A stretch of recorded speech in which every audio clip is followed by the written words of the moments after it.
Good evening, everybody. We're going to go ahead and take our seats and call the meeting to order. Do I need a motion for the calling of the order? Okay, I call the meeting to order. Will you please stand for the Pledge of Allegiance? Ready, begin. I pledge allegiance to the flag of the United States of America and to the republic for which it stands, one nation, under God, indivisible, with liberty and justice for all. Thank you. That brings us to roll call. If each board member would please call their name. Matthew Patinsky. Karen Warner. Amy Carney. Mike Sharkey. And Donna Lewis. Thank you. All board members are present. We're looking for approval of the agenda. I've had a request to pull under consent 7Q. Are there any other requests for modifications? All right. I'd like to make a motion that we approve the agenda with with consent agenda item 7Q pulled for a discussion and action afterwards. All those in favor? I need a second. Second. All those in favor? Aye. Thank you. Okay. Meeting decorum. Citizens attending and/or participating in Scottsdale Unified School District meetings, either in person, virtually, or telephonically, are required to observe the same rules of order and decorum applicable to members of the governing board and staff. Unauthorized remarks or demonstrations from members of our audience, yells, outbursts, and/or disruptions are not permitted. Thank you for your respect. We have student and staff recognitions. Dr. Menzel. Well, good evening, President Lewis, Vice President Sharkey, governing board members, staff, and community who are here this evening. It was just 2.5 weeks ago that we were privileged to attend one of our 5 high school commencement ceremonies. To see these 1,829 high school seniors in their caps and gowns finally being able to take measure of everything they put into their education the last 13 years since kindergarten was stirring. As is often the case because of our school year calendar, we're continuing to learn about various accolades and awards our graduates are receiving. Among them, 6 more members of SUSD's class of 2025 who have been named National Merit Scholarship winners. The scholarships announced last week are college-sponsored scholarships. You can see the recipient's name on the screen and where they're headed in the fall, including our outgoing Student Advisory Board President, Victoria. So congratulations to each one of these deserving students from the class of 2025. Our last group of college-sponsored scholars will be announced on July 14th. These particular awards provide between $500 and $2,000 a year for up to 4 years of undergraduate study at the sponsoring institution. I also want to share with you, this is really interesting. I also want to share with you some 24-25 school year achievements of our career and technical education students, some of whom were seniors, others were underclassmen. These goals, as seen on the big screen, are established in the SUSD strategic plan. Our CTE program grew this year to 2,380 students. 366 students, some of whom are included in that total of 2,380, also traveled to the EVIT campus in Mesa to take additional CTE coursework. 459 members of the class of 2025 who completed their programs of study in such topics as engineering and design, biotechnology, graphic design, culinary arts, and sports medicine passed the technical skills assessment for their subject area, thereby graduating last month with CTE distinction. While this number always lags by a year, we've learned that after our CTE students leave us, they're going on to pass industry credential testing, thereby setting themselves up for the workplace now or in the future. This particular cohort of students grew by 64 from the 22-23 to the 23-24 school year, which represents an increase of nearly 40%. Internships with local businesses more than doubled for a total of 57 across all 5 high schools. And we also continue to improve and expand the impact of SUSD CTE programs. Just last week, we learned, for example, that the criminal justice courses in law and public safety at Chaparral High School are now eligible for dual enrollment credit at Scottsdale Community College by virtue of a new accreditation acquired by teacher Tarnisha Tilson as an SCC instructor. It's this kind of forward thinking that continues to drive the SUSD CTE program to greater and greater success. And I want to thank our outgoing College and Career Readiness Director, Amy Downs, her staff, and our CTE teachers for this continued success. Well done. We have one in-person celebration for you tonight, and Nutrition Services Director Patty Bilbrey is here to tell us about one of the outstanding members of her Team Awesome. Patty?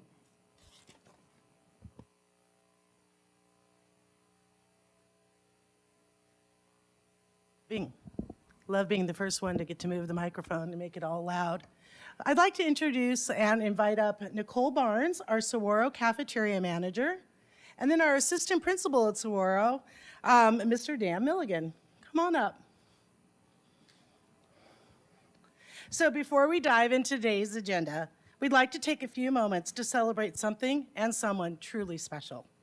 We are proud to recognize Nicole Barnes, our beloved cafeteria manager at Saguaro High School, who's been named one of just 5 Hunger Heroes by Tyson Foods across the entire country. This national honor is awarded to school nutrition professionals who go above and beyond to fight food insecurity and create meaningful change in their schools. And Nicole embodies that mission 100%. Oh, she's gonna cry, make me cry. Sorry. What makes this even more special is that Nicole was nominated 8 times by both staff members and students. A true testament to her lasting impact and deep appreciation of that the Saguaro community has for her. We're getting all verklempt up here. Nicole has transformed the cafeteria in more than a place to eat. It's now a vibrant, welcoming space where students feel heard, cared for, and supported. She and her team work hard to prepare over 20 hot and cold entree selections every single day, have introduced a rotating salad bar full of fresh fruits and vegetables, and even added items based on student requests, like yogurt smoothies and vegetarian-friendly options. She's extended breakfast hours to accommodate early morning athletes, added a flavor station for customizing meals, and brings holiday joy with our special treats like chocolate-covered strawberries for Valentine's Day. But what really speaks volumes is what the students themselves have said. And here's a few selections. As a football player, the lunch program helps me refuel after work hours. It really makes a difference in my day. I love the yogurt, fruit, and granola bars. I wish we had more of them. No taken. The healthy bars and fruit choices are awesome. I like being able to choose what works for me. My favorite breakfast is the sausage, egg, and cheese croissant. It's the best part of my morning. These aren't just nice comments. They're proof that Nicole's leadership has improved students' daily lives in ways that matter through nutrition, kindness, and a sense of belonging. She has also restructured the cafeteria layout to improve flow and efficiency during the busy lunch periods, and they are busy. The results have increased participation, waste has been reduced, and the entire dining experience has become more inclusive, efficient, and joyful. So, here's the fun part. Nicole's image will be used by Tyson Foods for the upcoming year to promote school throughout the nation.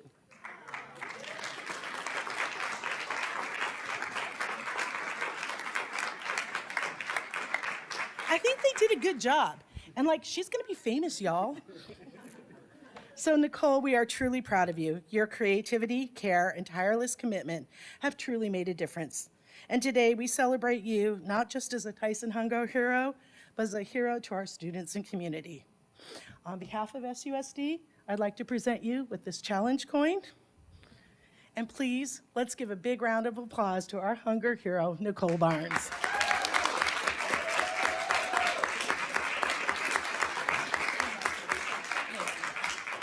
Congratulations, Nicole.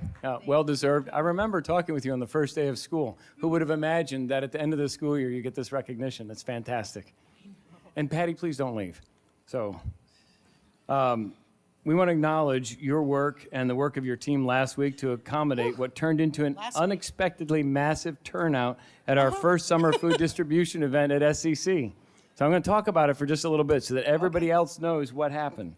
Last year, the USDA introduced the Rural Non-Congregate Weekly Meal Service Plan for distributing food to families.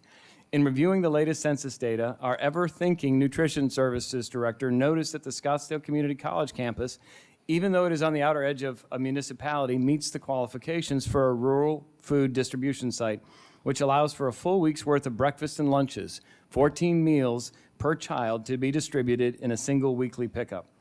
The program began last Wednesday with the plan to distribute 5,600 breakfasts and lunches for 440 children. The effort was overcome within an hour and 20 minutes of its 6:45 a.m. start time with an incredible line of cars that was 40 deep at some points. Some families had driven more than an hour. While some people had to be turned away that day, they were told if they were to go to our Oak campus, just south of where we are here at Coronado, the following day more food packs would be available. What had to happen next to make that happen is amazing, but shouldn't really surprise us, particularly what we saw you did during the COVID feeding frenzy. There was a little PTSD with Just all a of this. little, yeah. Patty's Nutrition Services Office, Oak Catering, and SUSD Summer Food Service staff created and packed another 8,400 meals for distribution. Josh Friedman's security staff also stepped up to provide traffic assistance at Oak last Thursday. Tomorrow, the second distribution at SEC will take place with the redesigned traffic flow pattern, thanks to our partners at SEC, and 21,000 meals, 7 days of breakfast and 7 days of lunches, prepared for an estimated 1,500 children will be distributed. We'll let you know how that goes, but in the meantime, please distribute the SUSD Challenge coins to your team and thank them on behalf of the governing board and the Oh, district that's office. so kind. Thank you. There were so many people. I have to give. This was a team effort like none other. It had to be like done on a dime. And our hunger hero right here wasn't working this summer, but all it took was one phone call, and she's like, I can be there today. So this girl's a little sore because I think she packed 1,500 frozen bags and 1,500 produce bags in the last 2 days. So if she's limping out of here, give her some little grace, okay? And we'll Thank see you you all so much. tomorrow. Thank Well you. done. Aw.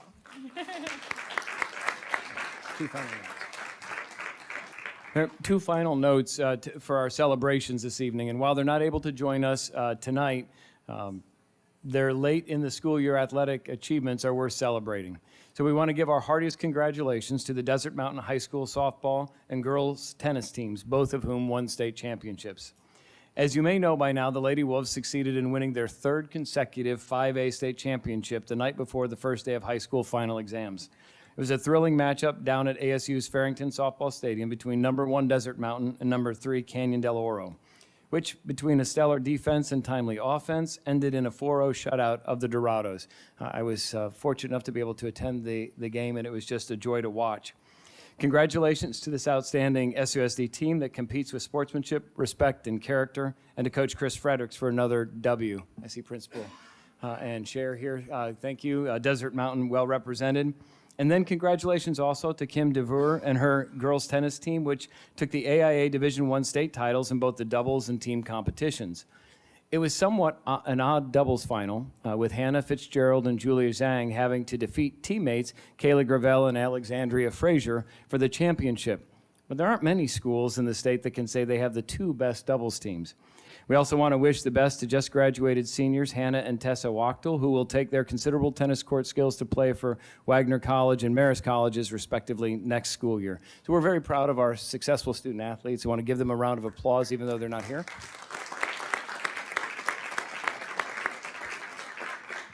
And that concludes our celebrations. Thank you, Dr. Menzel, and that brings us to superintendent comments. Thank you. And I want to start with something that's a bit more somber, but as many of you know, a couple of weeks ago, there was a tragedy that took place where two of our rising seniors at Arcadia High School, Pandora and Evan, were killed while camping at Mount Ord. Sadly, we don't know much more about what happened. The police are still investigating.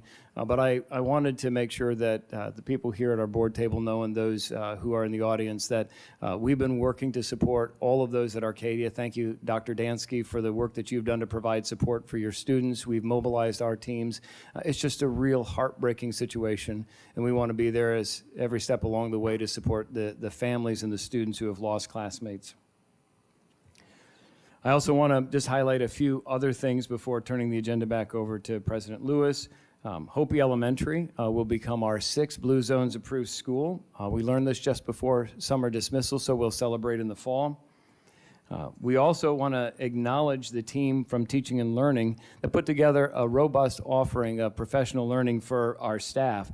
The week after school let out, we offered our annual Summer Professional Development Institute. 49 different sessions aimed at honing teaching skills and imparting new ones were offered, and more than 400 teachers took part this year. So congratulations to Kim and Stacy and everyone else who helped make that learning opportunity available for our students. And then finally, speaking of summer, I would just like to note a few things. Our elementary schools are closed until July 21st, but we are processing enrollments every day. We've got a plan for that. Those are being taken at the MDA as well as at middle schools and high schools, which are open during the summer. Please call ahead for specific hours to make sure that we're prepared to meet your needs if you're coming into the school buildings. Our district offices will be closed on Fridays through July 18th, which is our normal practice and the practice here in the Valley, 410s. And then the offices will be closed on Thursday, June 19th for the Juneteenth holiday and the week of June 30th, which is also a standard practice. With that, I'll turn it back to you, President Lewis. Thank you, Dr. Menzel. All right, that brings us to public comments. There's a statement. In compliance with open meeting law, the governing board may not discuss or take action tonight on any matters raised during public comments that are not on the agenda. However, the governing board members may respond to direct criticism, ask staff to review a matter, or that matter may be placed on a future agenda. Public comments will be conducted in accordance with policy, board policy BEDH. As a reminder, each speaker will have 2 minutes. The screen will indicate the time. Please be prepared to close your comments and relinquish the floor at the conclusion of your time. The board asks that each speaker please introduce yourself by stating your name and whether you live within our school district for clarity on the record. We thank you for your time and attendance here this evening and your cooperation in following the meeting decorum and protocols. I will read the name of the speaker. When you hear your name, please come up to the podium. I will then read the name of the next speaker to be ready on deck. Once you start speaking, your time will start. All right, and that's our first speaker tonight is Jonathan Hole. Did I say it properly, Jonathan? Holy? Okay, thank you. 2 syllables. Thank you, Jonathan. Come on up to the podium. And Jeff Rattay is our next speaker. Thank you. Hello. I'm the proud parent of 4 SUSD students in elementary, middle, and high school.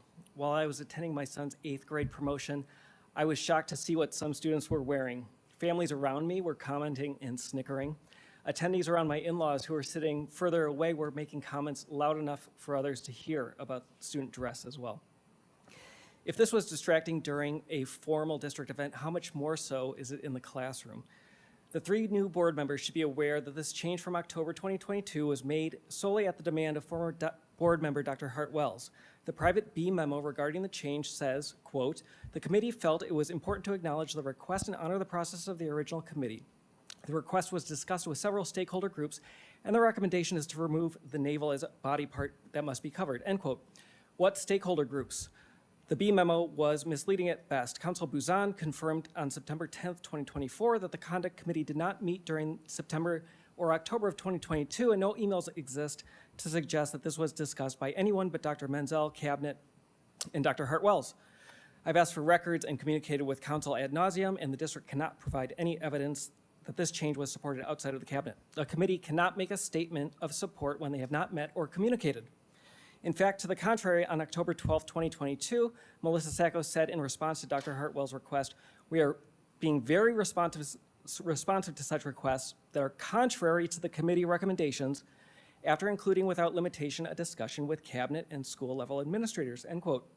This completely contradicts the B memo, what the B memo implies. This change was approved in consent agenda with material changes that the public were not aware of in violation of open meeting laws. Arizona law makes disciplinary rules like the code of conduct the responsibility of the board in consultation with parents and teachers.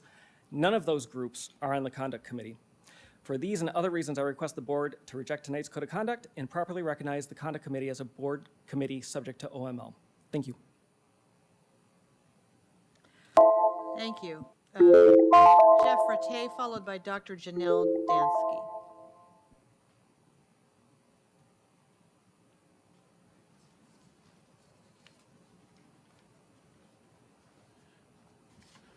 I would like to address these initial comments to the district administrators. This is a copy of a roster, by the way. Every substitute teacher receives these official rosters every day. And of course, we use them for attendance purposes because the state requires it and many other purposes. On this particular day, a teacher left me a note saying to discard the rosters and to call girls by boys' names. Now, this is not the same as some kids saying, "Call me Bugs Bunny." You know, I did not have the parents' written permission to do this. By a show of hands, how many of you feel that I am obligated to call girls by boys' names without the parents' permission? No hands. Let me ask the public. Any of you feel that I'm required to call girls by boys' names without the parents' permission? How about the school board? No hands. It turns out that you're all correct. A federal judge gave Scott Menzel a direct order that school districts cannot force teachers to call girls by boys' names. If you do, you are violating the teacher's First Amendment right to freedom of speech, and there cannot be free speech retaliation. What happened was that teacher filed a formal complaint and requested I be blocked from the school. Dr. Menzel's office responded by soliciting these letters from the transgender students indicating how traumatized they were by my actions. Arcadia High School responded by banning me from the campus for 3 years until those transgender students graduated. I immediately went to the district office and spoke to Amy Goff. She told me to stay away from the school. I did for 3 years. I then went back to the district office and spoke to Alexis Wilson. I simply asked for a meeting with the Arcadia principal to tell him I have nothing against transgender kids. She stalled for months and lied to me repeatedly. Finally, she sent me an email permanently blocking me from Arcadia. I then got a meeting with Dr. Menzel. He reversed Wilson and promised me a meeting with the principal. That turned out to be a lie. I went back to the district office and met with the sub-coordinator. Menzel then fired me for constantly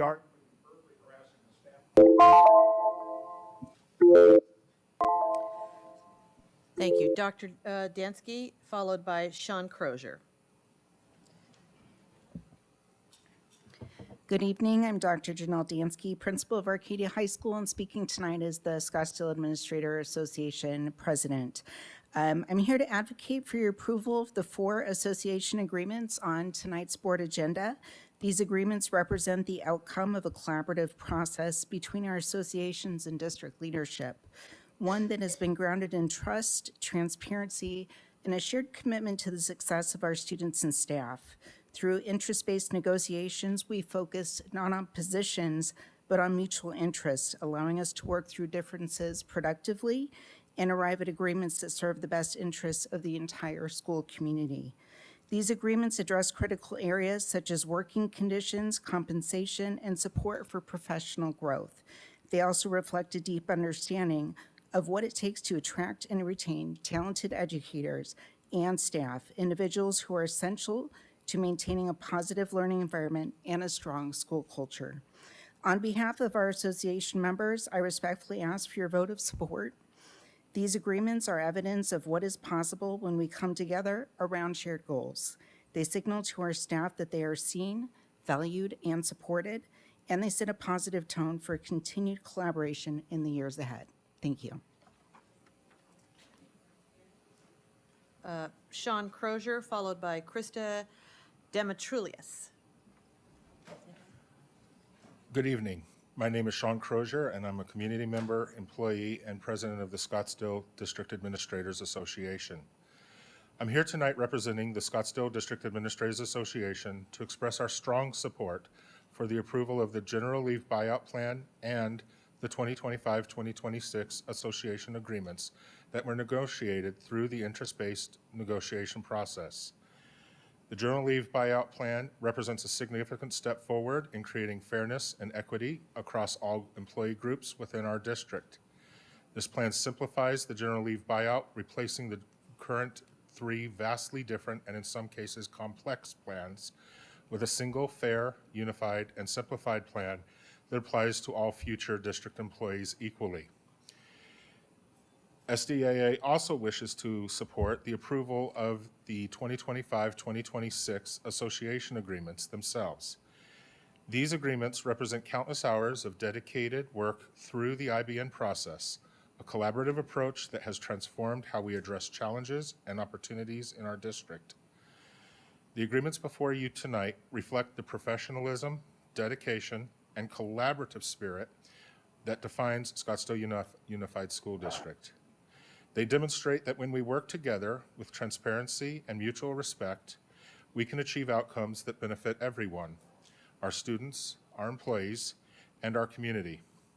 The Scottsdale District Administrators Association respectfully urges your approval of these agreements. They represent a shared vision for moving our district forward together. Thank you for your time and consideration. Thank you, Sean. Krista Demetrulius, and followed by TJ Buckley. Good evening. Thank you for the opportunity to provide public comment this evening. I am Krista Dimitrilius. I am the CTE Programs of Study Coordinator and the Scottsdale Support Professionals President for this year. I would like to start by expressing my gratitude to my colleagues on the classified IBN team, Amy Goff, Dennis Rayler, Dr. Michelle Watt, Joe Arteca, Alexis Wilson. Together, we have dedicated countless hours throughout this school year to advance an agenda aimed at benefiting the majority of classified staff. I am proud of our achievements, particularly in securing the initial approval of the classified employee agreement, and I look forward to our continued efforts to maintain its integrity in the coming years. Our meetings, which included district and site leadership, classified representatives, teachers, district professionals, have both been enlightening and rewarding. Collaborating with such a thoughtful, inspiring group has truly been a highlight of my experience. As we move forward, I want to emphasize the importance of elevating excellence in everything we do. Together, our focus can create a better future for our community.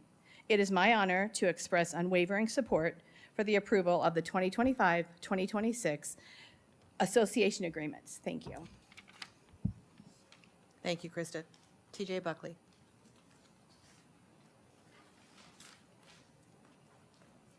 Good evening, TJ Buckley, Scottsdale Education Association President, here on behalf of certified staff to urge your support for the employment agreements and the new general leave, hopefully the new SUSD general leave buyout policy. As far as, I want to first of all echo everything that my fellow association presidents said as far as process and improvements. Things have been great there. Looking specifically on improvements that this gives to employees. For our certified, we are adding limits to our science lab classes for middle school and high school. And so that'll help ensure better safety and educating in the sciences for us.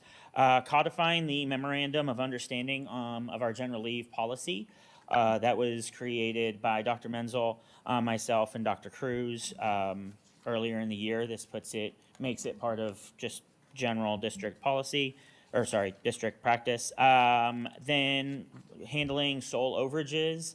So this has been a multi-year process to find the best way to handle sole overages. And then clarification of PD and horizontal movement to give employees a better access to higher salaries based on education advancement. We were able to get 98% of our group to support this. All members were able to vote via Google Forms. So anybody who voted, we had 98% approval. Quickly on the general leave, we looked at we did this for fairness, simplicity, incentive, equity, sustainability, student learning, and morale. And I'm happy to say that the agreement that we came to on the general leave buyouts achieved all of those interests. Thank you. Thank you all for your hard work. That brings us to, are there any responses? All right. I will move on. Information discussion items, and our first one is Governing Board Policy BDF and changes to the Governing Board Policy BDE. Ms. Carney.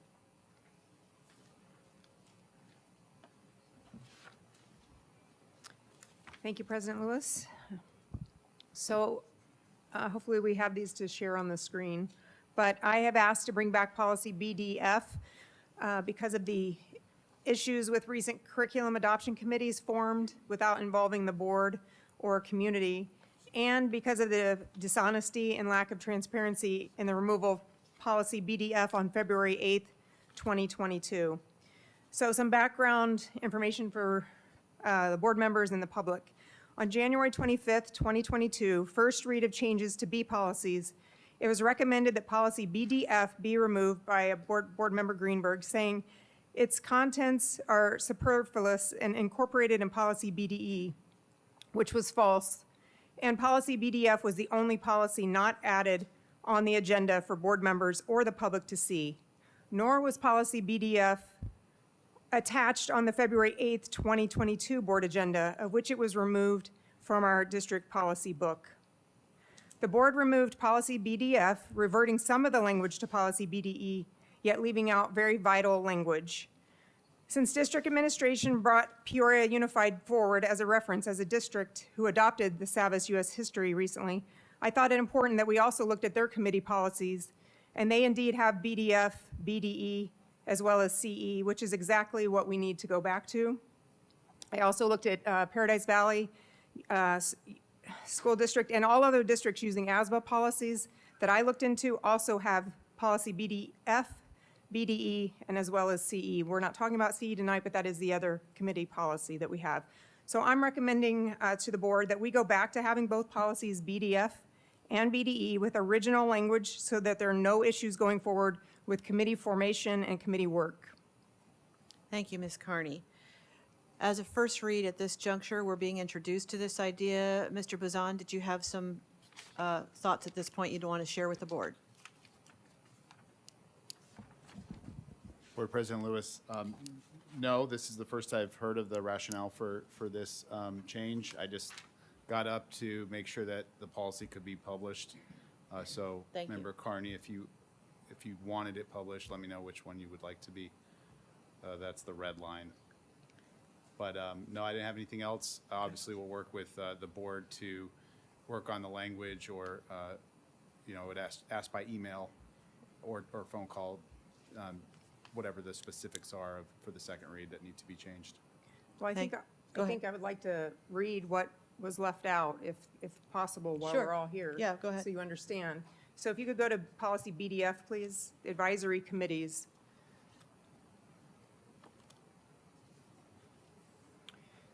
So in this policy, it said the board may by majority vote appoint ad hoc committees when deemed advisable. Most of that first paragraph did move over to BDE. The whole second paragraph did not. And this is where I think we've gone wrong, and where we should go back to is the governing board president shall develop guidelines for each committee. These guidelines shall be approved by the board prior to the first meeting of each committee and will include, but not necessarily be limited to, the following, and then it has a list. If you could go to the bottom line there. Thank you, Nick. This D? No, sorry, all the way to the bottom. It says a representative of the board and the superintendent will serve as ex officio members of all advisory committees. That also did not transfer to BDE. So I have a real problem with the way that this was presented without even showing it publicly, was never on any document, and to me shows there was nefarious reason for doing this, and I think we really need to look at bringing it back so that we do have the sound policy and procedures that we had kind of talked about during the most recent curriculum adoption. Because as you know, with the math curriculum adoption committee that's underway right now, the board had no idea it's even going on. Curriculum adoption committees should absolutely be advisory committees under policy BDF.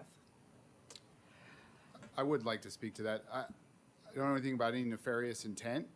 There was, when I looked at the agenda item from January of 2022, there was a pretty robust description of the B policy changes that were being made. So are you saying that the intent wasn't included in there, or that wasn't clear enough? I mean, I have a screenshot of it right here where all the policies are listed, but that one is not listed because my take on it is they didn't want the public to see. They didn't want the other board members to even look at it, right? Let's just not put the language on here so that no one realizes what we're actually doing.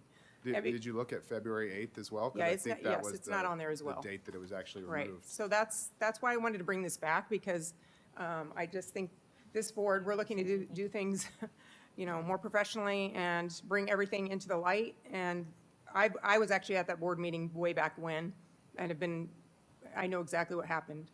So, and with us just going through what we just went through with the curriculum adoption, I just think this is really important to bring back so that we don't have issues moving forward with these committees. Any other board comments at this point or questions as we first read? Mr. Sharkey?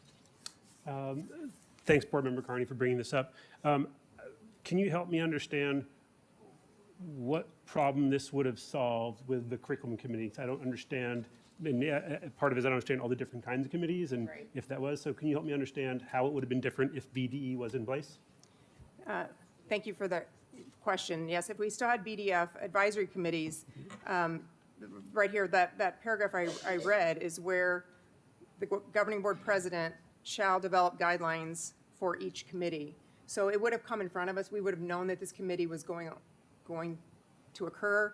And then the guidelines shall be approved by the board prior to the first meeting of each committee and will include, but not necessarily be limited to, the following.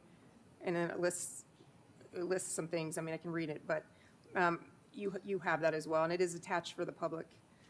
And then a representative of the board and the superintendent will serve, can serve, whatever we would decide we wanted to do. Other districts only have a board member, not superintendent. So if we wanted to be on that, or we could. So my question is, are curriculum committees advisory committees? I don't know if there's a difference. So historically speaking, the curriculum committees operate under OML as required by statute, but they have been convened under policy CE, not policy BDE or BDF. So it would, in this case, the curriculum committee has been convened under CE, not under the B policy. Which it should not be, and that's why I'm bringing back policy BDF. BDF was removed to remove the board from committee work, and I'm asking that the board bring back this policy so that the board okays committees instead of necessarily the superintendent. Superintendent has a list of committees, which we're still waiting on that updated list from him on that. But there's committees that we should be bringing forward as advisory committees to the board, not the So superintendent. this change would mean all committees that are requested to be formed would go through us? No. If it's if it's an advisory committee to the board, which the curriculum committee is an advisory committee, correct? Then, Well, he said it wasn't. That's why I'm trying to understand. well, you have to make the decision for yourself. There is a legal distinction between advisory committees created by the board and superintendent committees. The only reason superintendent committees, the ones that you're referring to, the curriculum committee, is under open meeting law is because of a specific statute, because it's curriculum-based. So other superintendent committees do not have to follow open meeting law. So that's the distinction between, whereas advisory committees of the board would have to follow open meeting law because essentially they are a instrumentality of the board. The law looks at it as you're having another board meeting at a separate venue. It's just not with the full board, it's with an advisory group. So it really requires a lot more activity on the board.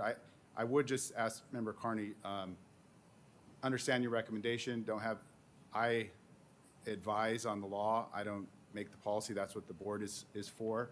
But you make a statement about the transparency of the committees. I know we had a presentation last week that was very good or a month ago, it feels like a week, regarding curriculum. And there was part of that presentation was how much presentation there was on the website. I mean, I know you yourself are very involved in following that. So is it really that it's a lack of transparency is that a fair representation That has Uh, of nothing it? to do with what I'm talking about. I'm talking about the lack of transparency when the committee begins, before it's formed. The board had no idea that this committee was happening until Dr. Menzel brought it up at one meeting saying something about it. The math curriculum committee has never been mentioned. I just happened to go on the website, because I do once in a while, to see, and there it was. There it was. And I was able to put it out to people, to myself, but that should not be happening. So is more the issue that you want curriculum committees to be board advisory committees, not superintendent committees? Well, Per board policy IGA, it says the superintendent may develop curriculum through the use of committees. At least 1/2 of the members of any curriculum development committee shall be district certified teachers who possess content knowledge of the curriculum to be developed. All curriculum development committees convened will comply with the requirements of the open meeting law.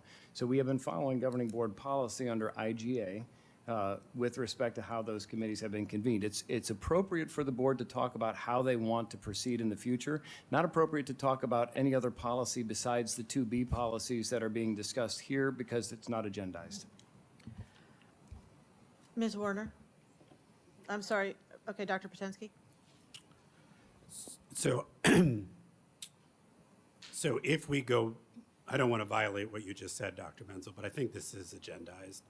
If we were to adopt this, it would not in and of itself change the status of the curriculum committees, nor would it affect the curriculum committee at all. We would need to take an affirmative step on top of that to make any change, and that would need to be agendized. That is For us correct. to talk about the merits of that. I guess my question, being new to the board, if we approve this, are we going back verbatim to the state of affairs prior to the changes that you were referring to? Is this a pure rollback, or is this a revised version of the two? Well, I was just policies? looking to roll back to what they were before it was removed, and then look for input from the rest of you on how you might want to add to that, to change that. I did look at, it's helpful to look at other districts too and see what they're doing as well. And I do see, small tweaks to this in other districts, Okay. so we But can the make it. proposed language here that we're doing first read Yes. is an exact replica of what we had prior to any changes. Yes, because I didn't want to get into That separate, that makes sense. changing it, because it's kind of a big take. So I just wanted to bring this forward, and then everyone can review that and bring their thoughts to the table on how we might want to tweak that to make it unique to us. And then, thank you. And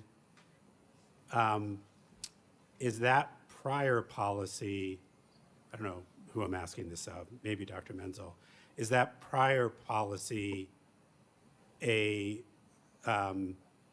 exact template? Our policies derive from the Arizona School Board Association. ASBA creates the template. We're permitted to modify. Modify it. So is this a modified version, or is it the pure template? So it was adopted in 2014, maybe? I'm trying to, what was? Yes, she says. Yeah, so I would have to check and see if that was the original language or if it was modified. We need to look into that. I don't object to the form of the language that was there. I do believe that there was some attempt at streamlining, but I don't, reading what's there and what was in the policy before, and I don't have any concerns about that.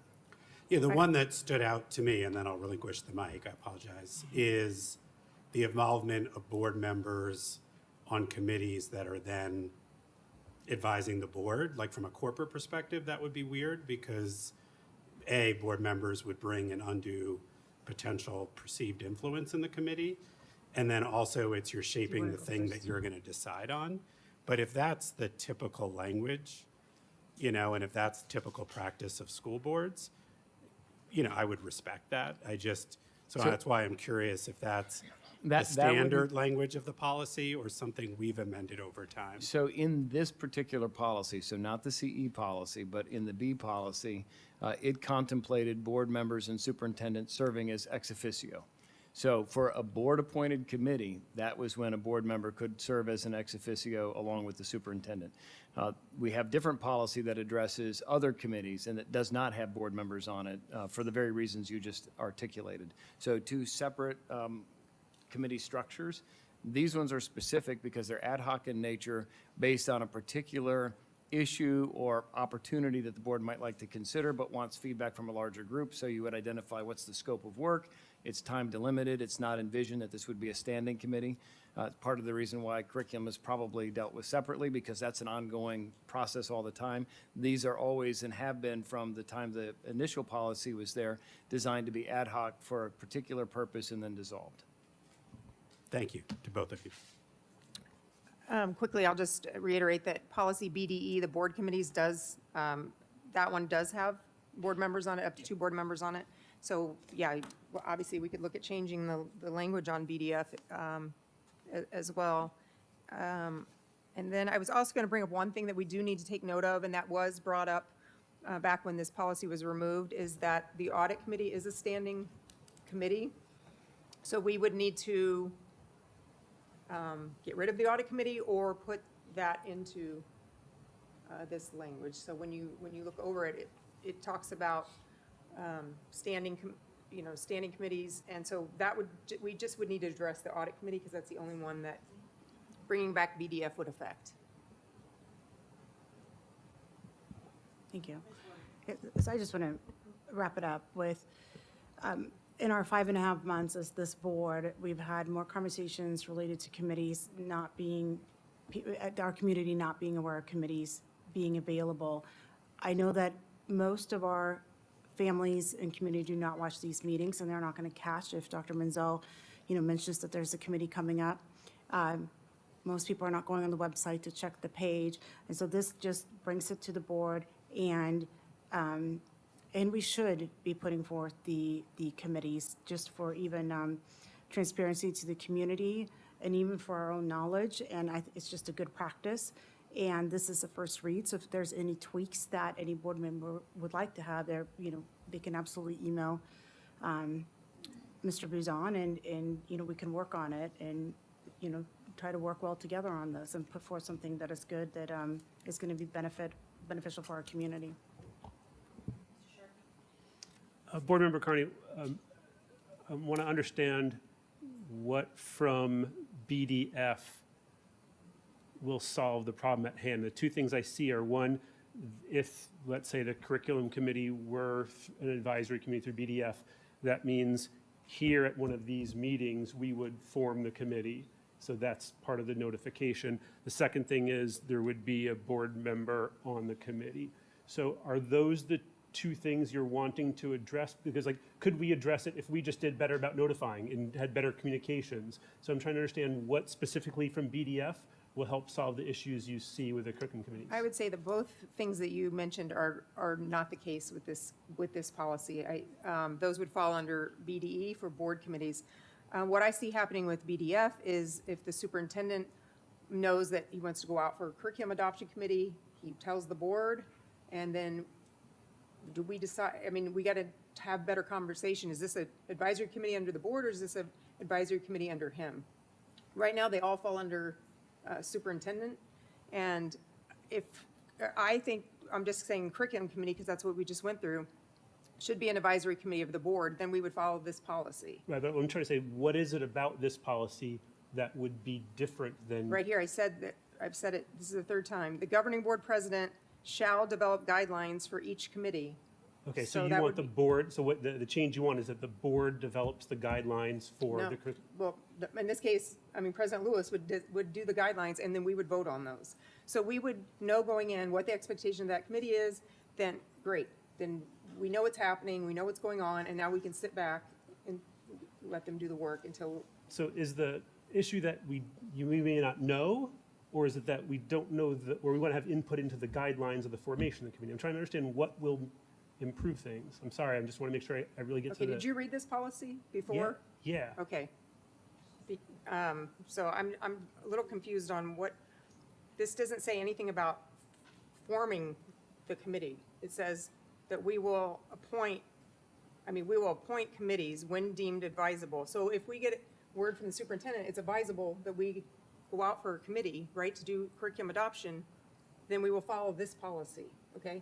If otherwise, it's a superintendent under CE advisory committee. There's two different, there's board advisory. No, I get that. And then So there's superintendent advisory committees. I still don't hear, what would we be doing different if it were BDF? Would we as the board have input to the formation of the committee?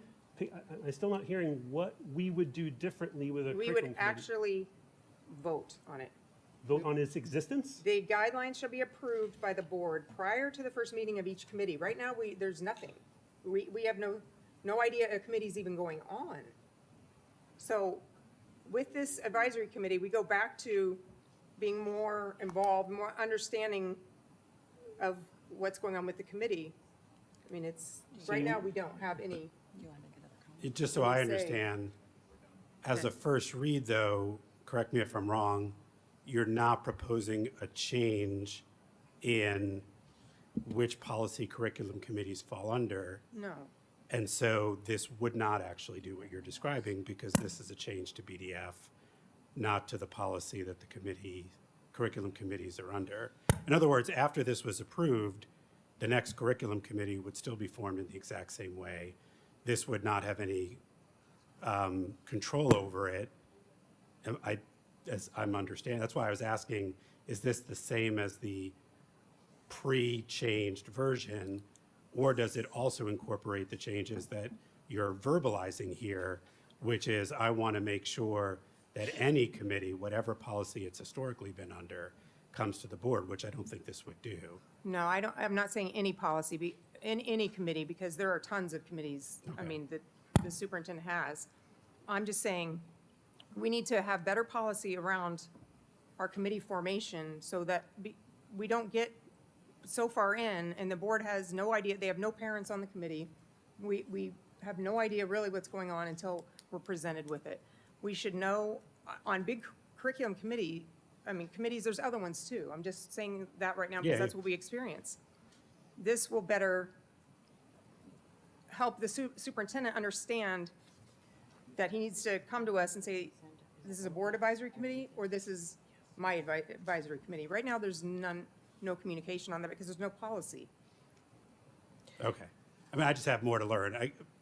What I thought I heard is this policy, if approved as written, would not change the superintendent's burden when it comes to curriculum committees in what he reports.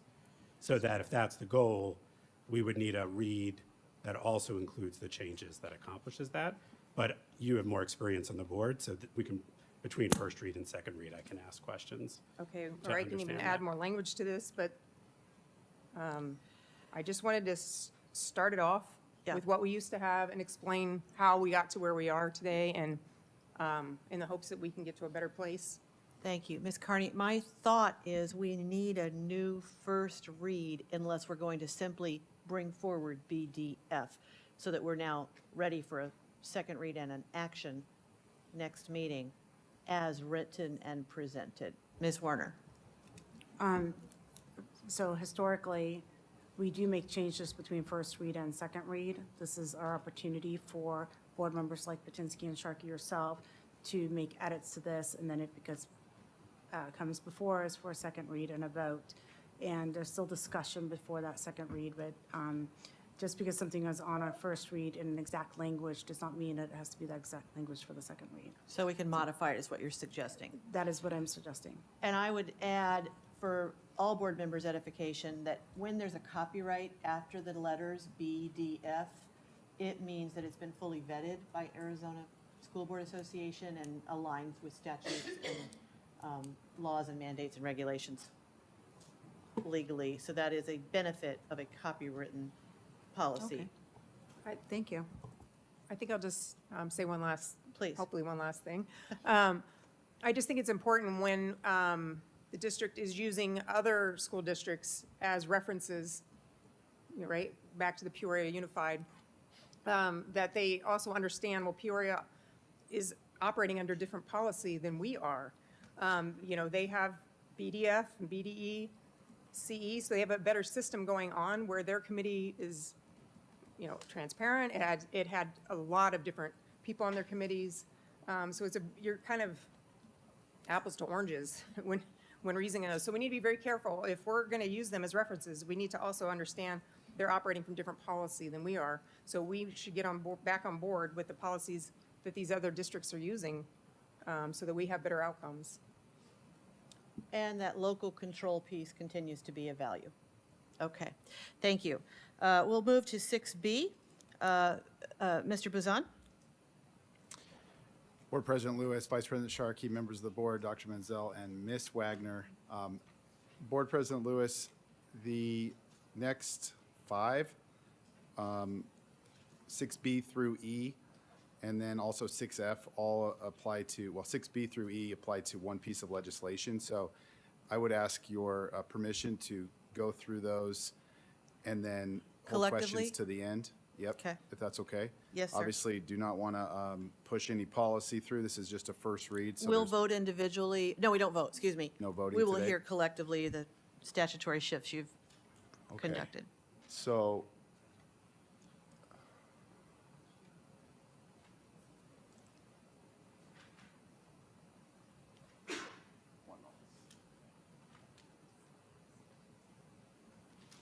Is there any While board, we're- is there any board member that objects to the approach okay. that was just requested?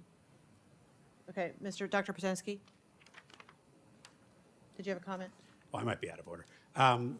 Do we usually adjust the agenda if there's families for personnel actions to bring it up so they don't have to We sit have, through- and this should go relatively Okay. quickly, Okay, thank you. right, Mr. They Pizan? got to know the policy, yeah. Well, You'll- no, it's you'll- going to you'll go, I'm not be- trying to cut it short, I'm just We wondering if can read and you'll be expedient. it's going to go quickly. And a little levity, too.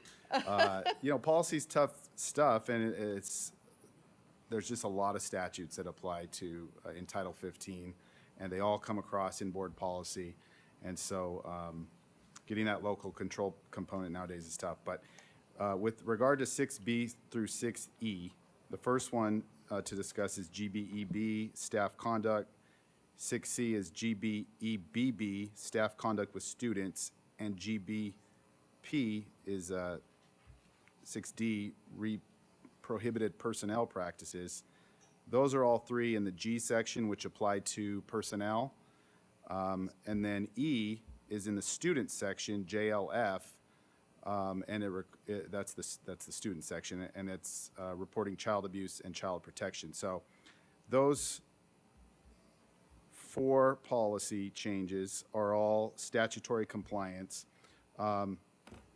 Senate Bill 1437, which we are thankful for Board Member Werner and Senator Werner, who brought this bill forward at the legislature. It is about mandatory reporting, the reporting requirements of teachers, specifically on reportable offenses, which can be very serious crimes, and also sexual offenses, and then also the reporting requirements to the state. Did you have a question? Yeah, it's a lot of work to get a bill through the legislature and to get it signed by the governor.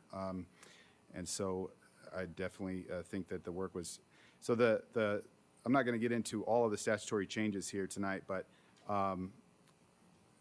to me, as a former prosecutor, somebody who prosecuted sex crimes and other crimes for 9 years, it's very important that people know about this, that things are reported, that the children are kept safe. And so the next thank you I have is for Dr. Cruz, who has been faster than me on getting this up and running. She was at the trust trainings right away and is already getting ready to implement the legislation into all of the trainings. That's why we're bringing it right now. This is not going to be effective law until 90 days after the legislature finishes their term this year. So the next thank you I have is for Dr. Lugo, who has done a great job working with our certified staff and working with complainants. Through working with her, I've learned that Scottsdale Unified has a great reputation at the State Board of Investigations unit, a reputation actually for over-reporting. As an attorney myself, when something comes in, I look at the law first. I don't like to over-report because I don't like to make somebody go down a process of being accused. But since I've been here, I've learned that we have that reputation, and it's a good thing. It keeps kids safe here, and sometimes that might work in a negative way for some people, and that's sad. But we do follow due process here with our staff on any reports and make sure that the evidence is there. But reporting is done here on a very consistent, common basis. So these 3 policies, B, C, and D, they are essentially GB. Sorry, I have to thank Alexis Susdorf, our lobbyist. I worked directly with her when she first showed me what this bill was with regard to the reporting, or there's some interview requirements in which when law enforcement interviews a child, we want to make sure that the interview is credible, that somebody who's not trained doesn't interview a child and then essentially creates a difficult testimony from a child or a bad record. And so that's something that got added. I think Senator Werner, Board Member Werner could speak to that.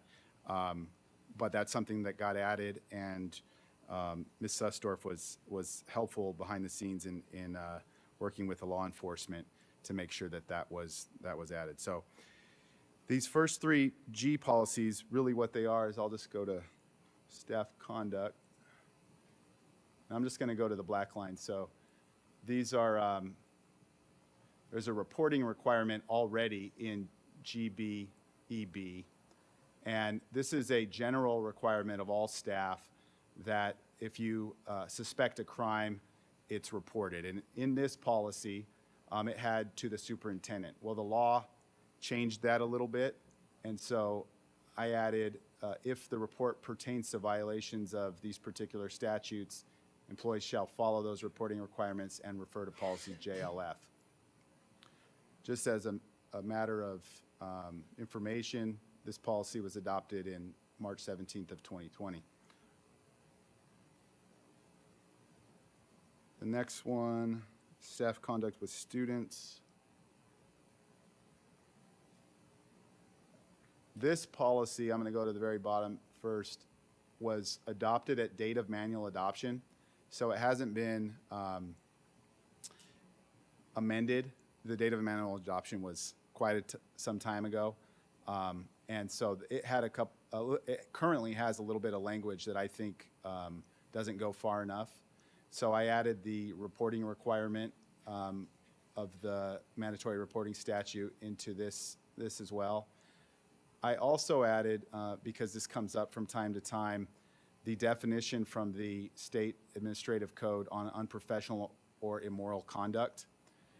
This is a good reminder for administrators to demonstrate to teachers, all employees really, what the line is, what's unprofessional conduct versus immoral conduct, and essentially what is prohibited. It's not currently in policy. I think it should be, and I think it would be helpful for the Human Resources Department when they're conducting investigations. Finally, GBP.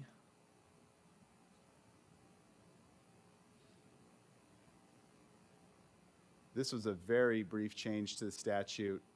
It is prohibited to retaliate somebody after a report is made. You can't take it, so if you report, there should be no retaliation against you. This is already the law, the governing board, but it says governing board or school district employee who has control over personnel decisions. The legislature added or school, and then just added a couple of changes down here that kind of expand that a little bit. Finally, JLF is the policy that really expanded it the most. It added substitute teachers. Previously, the law said that all school personnel must report, and then it specifically added substitute teachers and any member of the district governing board. There's specific requirements about who you can report to. It says specifically that if you report to a school resource officer, that's not sufficient. So I know Mr. Friedman, who's trying to walk out of the room right now, has been, he was on it like that, working with our partners at Scottsdale Police Department and also Phoenix Police Department to make sure that we follow this reporting requirement and that there's no, statutory miss there, because these are statutes that if you don't report, you can be held criminally liable for this, which is important. And so we want to make sure we follow the law. We want to make sure all of our employees are trained up properly. There's an interviewing requirement that I mentioned. And then I got to give credit to ASBA. This is actually their language that they added. They added this just at the last moment before this meeting. It's all statutory, but it's part of their service is to provide an advisory to us, which I included. They also added these headers, failure to report header, and it just made it a little bit more readable. And then there's a definition section, which is from the statute. So the last piece is separate.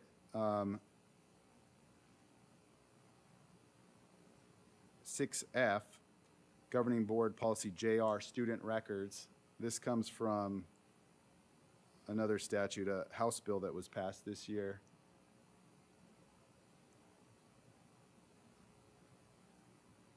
And this is a compliance piece about directory information. There, we talked last meeting about the directory information suggestions that would be added to the code of conduct. This is one of those situations where we added in two places. It'll be in the code of conduct so that parents can see what the rules are that we're following and see in a rapid way, really, when they enroll students. It's an easy click-through process. And then also in policy for those school lawyers that read the policy. That's it. Questions from the board? Mr. Sharkey? Mr. Bazan, on the last one on JR with the directory information, I was looking for exceptions. I couldn't find it. If we're using a tool, an online tool with a third-party vendor, and it uses an email address as a login ID, sometimes there's data passing between there. Is that accepted in here, or would they need permission that says, hey, go log on to this thing, and the student uses an email, or a vendor uses the email as an ID? Is that covered in here? Therefore, they would need their parents' permission to use that tool? I believe there is a consent for, well, so for a lot of the vendors that you're referring to, directory information isn't being transferred to them. So that's a FERPA analysis, really, is determining whether they're, we have contracts with those vendors that determine that they're a school official and that the data that we will be sharing with them is protected by our agreement and so forth. So Right, so if there's a FERPA agreement where they are an agent of the institution, then it is okay to pass information, or are you saying it's not? Because, and many times it should be, and Dr. Watt can agree. would you like to share, Dr. Watt? I'm just nodding in agreement. Yes, when they're doing work that we would otherwise hire people to do, like, for curriculum and learning tools that are online, then the FERPA school official exception applies. So we're not sharing, it's not directory information, it's other types of information that are shared. And we do have data protection agreements in place with those vendors that reiterate that they are adherent to FERPA. Okay, so this policy saying you can't share a student's email address without parents' consent won't prevent a student from using a tool in class. Okay, thank you. Other comments or questions? We look forward as board members also being included in the training or having a distinct training. Thank you, assuming it passes. So we'll look forward to the second read for action. Thank you for your time and preparation. I'll make a motion to approve the consent agenda items A through P and R through Z, pulling item Q for later. I need a second. I'll second the motion.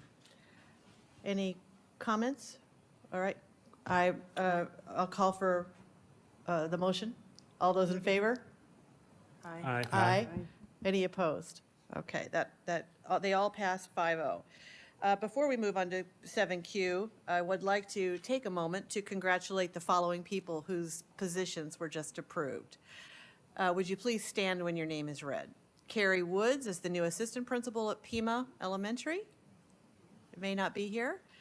Jennifer Rogers, our new assistant principal at Tonalea.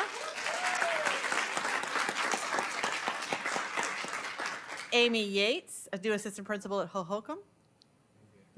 Maybe at a conference. All right. Cher Fessenmeyer. Meyer, there you are. Did I say Meyer? Congratulations, Cher. We're just tickled to see our assistant principals. We would also like to congratulate Christina Ambry as interim principal at Desert Canyon Middle School. And Robert Villa, or Villa at Tonalea Middle School. Congratulations.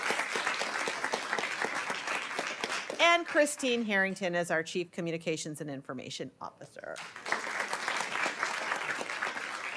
Thank you all. And that we know it was a rigorous procedure for you, well earned. All right, we're going to move on to 7Q that was pulled, and I will turn it to Ms. Carney. Thank you, President Lewis. Yes, I just wanted to pull 7Q, the approval of revised job description for the digital content manager.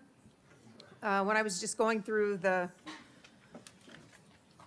new job description, I noticed a lot about the podcast development, and podcasting is new under the duties and responsibilities. And I was really hoping that the district podcast was just a novelty. But I see with this new job description that it's not, and it's here to stay. And I do not agree that we should spend time and funds on doing a weekly district podcast. So therefore, I'm a no on this new job description. Thank you. Any other comments on this item for discussion, questions? Ms. Warner? Is there a current person in this position? With the, before the revisions, this is the position Emilio was in, doing the video work. We also previously, and he did the podcast work in that video role. We also had a position that did social media, but that was never filled when the person left. And so we were collapsing responsibilities into one job description. Okay, thank you. Other questions? All right. I'll make a motion to approve the revised job description for digital content manager. Second? We have a first and a second. All those in favor? Aye. Aye. All those opposed? No. All right, thank you. We're now moving to action items. 8A, approval for the proposed fiscal budget year for 25-26. And Shannon's joining us. And then we're going to vote on holding a public hearing later. You're going to get us up to date on the many things we've heard many times, and it's our job to give you our last best thinking on this. Yes. Okay. Thank you. Good evening, Board President Lewis, Vice President Sharkey, members of the board, Dr. Melanzon, guests. We have talked about the budget a lot, which is a good thing. Now we are ready to propose the budget, and then later this month do the public hearing and adoption of the budget based off of all of the information and decisions that have been made prior this year. Just a little bit of the budget development. We are statutorily required to annually prepare a proposed budget no later than July 5th. We have to then, and this will happen tomorrow, we have to then take that proposed budget, we put out there on our website and on ADE that we are going to have a hearing for our budget and an adoption on June 24th. So we will post that tomorrow. We have to have 10 days in between the approval of the proposed budget and the hearing and adoption. And we have to do an adoption by July 15th. So all of that is leading up to what will happen in the next couple days. This is just a look at our timelines. We've seen most of this before. We started in August with interest-based negotiations. November starts the staffing prep. The bulk of our budget with M&O is with staffing. By March, we have that staffing part figured out when we start handing out contracts to our employees. We have talked budget every month since January and made changes based off of what we've heard from the governing board and discussions within that, within departments and leadership looking at how we could save dollars. The budget development process, we don't have budget forms yet from the state because the state hasn't finished their work with the developing the budget. So we are using prior year forms. Because of that, the amount in it is for the base level or amount we get per student is still based off of this current year's amount. It doesn't have the increase included in it because although that should happen, we don't have that yet from the state. So because of that, so that we can get the budget the right amount, have the state set the property tax correctly, we increase the average daily membership so that we can then get to the dollar amount that we need for the budget that we anticipate the budget actually being once everything is adopted by the state. So that is one caveat I would say is base level in these forms is based off of the amount for this year. It will and should increase by 2% or at least 2%. But to get to that dollar amount that we know it should be, we have to adjust the daily average daily membership. We projected a student weight count decrease of 463, or basically $2.3 million decrease in revenue. Base level, like I said, should increase 2%. And we are spending more of our budget balance carry forward, so we know that's going to go down about 3.1 million. What's not on here that we also have done is we are moving over 4.2 million from capital to M&O. That is to address some of the loss here in our M&O revenue, but that's also how we are paying for the 1% increase we gave to all employees, as well as the $1 million contribution towards medical insurance. This just kind of gives an estimate of what we believe the tax rate will be based off of our property values. We don't set the tax rate. The governing board doesn't set the tax rate. Maricopa County Board of Supervisors sets that tax rate. We are keeping it basically flat for next year. It does include, last year we had the Quagmire lawsuit issue for our district was quite substantial, which impacts the amount of cash on hand we have. And so the only way to recoup that cash is through the tax rate. So we're keeping things flat, and we're over the next 2, maybe 3 years, recouping the over $24.4 million that was taken from our cash account to pay for the Quagmire refunds. So that part stays relatively flat. We will do, like I said, on June 24th, we will have a public hearing and budget adoption. It'll be at 5 p.m. at the Mojave District Annex. Information about that and the budget will be posted on our district website as required, as well as ADE. There'll be a link directly to the budget and the public hearing notice. With that, are there any questions? Dr. Patinsky, are you leaning in? I'm sorry, okay. I didn't see the green, my bad. Go ahead, Ms. Carney. Thank you, President Lewis. I'm just wondering, on June 3rd, I had emailed asking for you to send the board the school site level budget cuts so we can better understand an email that the board received about cuts at Desert Mountain High School, and wondering where. Yes, we have that nearly done. We are just double checking numbers. And so that should be to the board tomorrow. I was hoping to get it today, but it should be done by tomorrow. HR is just double checking everything with it. I can tell you at Desert Mountain specifically, there was a 2.6 FTE reduction. In looking into that a little bit more deeply, it had to do with, we made changes in our staffing ratios for special ed this year. And the bulk of that was in LRC, I believe. LRC. And so looking at that. But within that memo, it will have all of the schools, what the reduction was for every single school. It all goes back to what those ratios are, staffing ratios.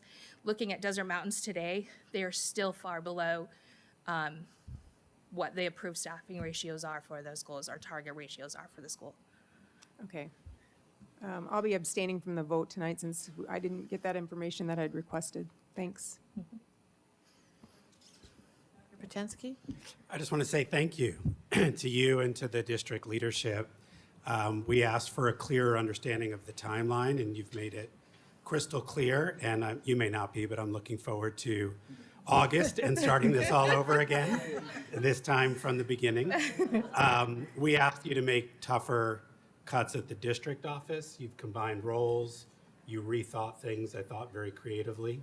And so I want to thank you on that. We asked you to find a way to preserve the assistant principals and at least defer that, respecting the interest-based negotiation process.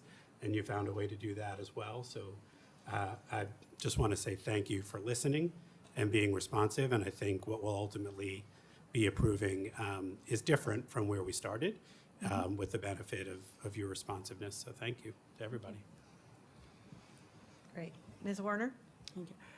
Ms. Crozier, I have a request. Okay.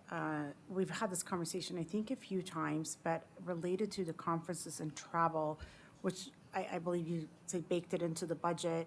And I would like to see those itemized and ultimately work with getting those put on the consent agenda so that we can see them every month or every other month when we get an update related to what those expenditures that are going out every month, instead of having them baked in where we have no idea.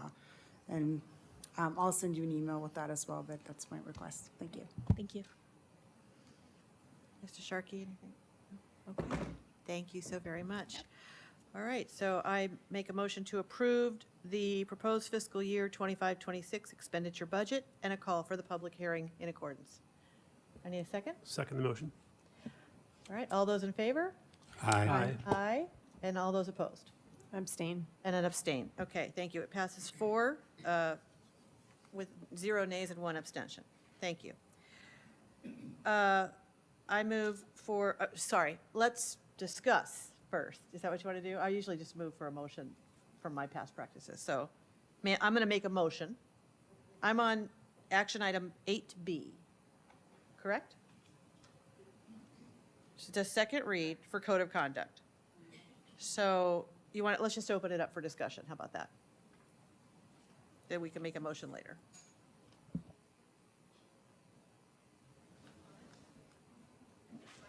Or President Lewis, Mr. Buzan? may I make one statement? Surely. It goes back to Board Member Sharkey's question about FERPA and the sharing of information with a school vendor.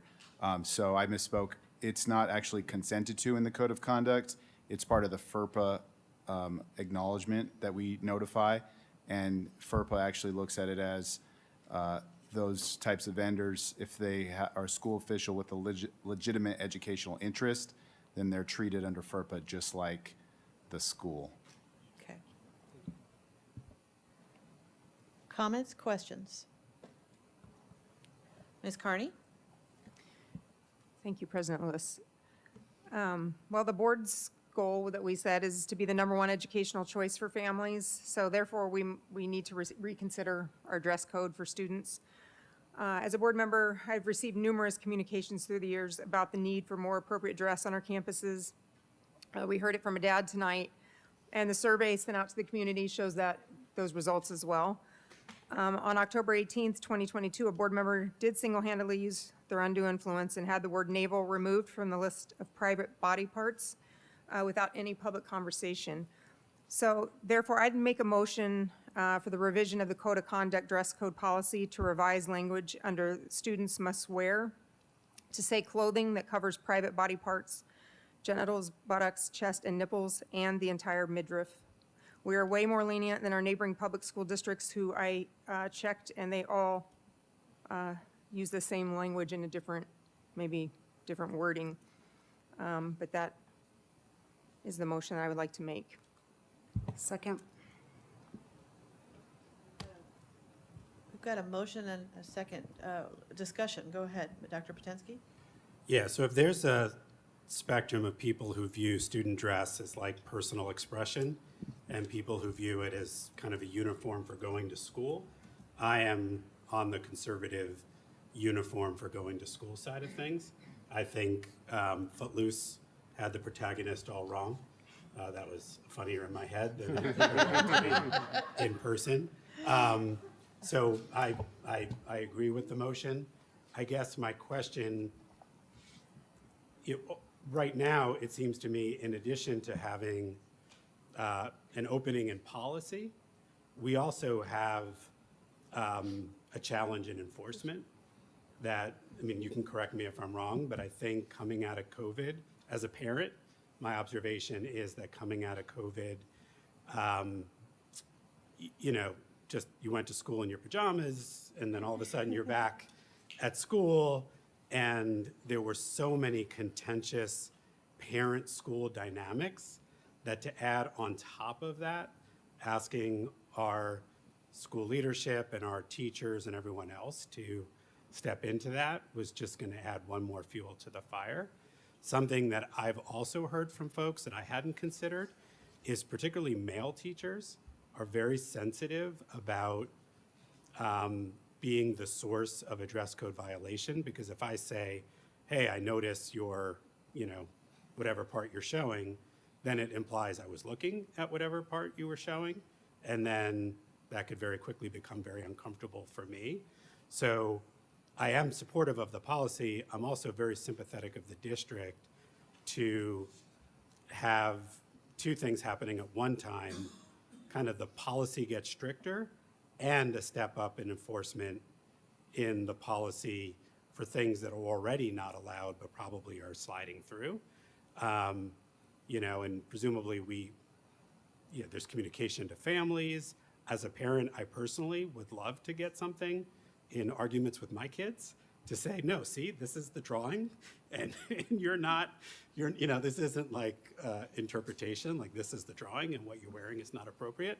I don't mean to malign my own children, but could you just take a few minutes to talk a little bit about where are we, Dr. Menzel, where are we in enforcement?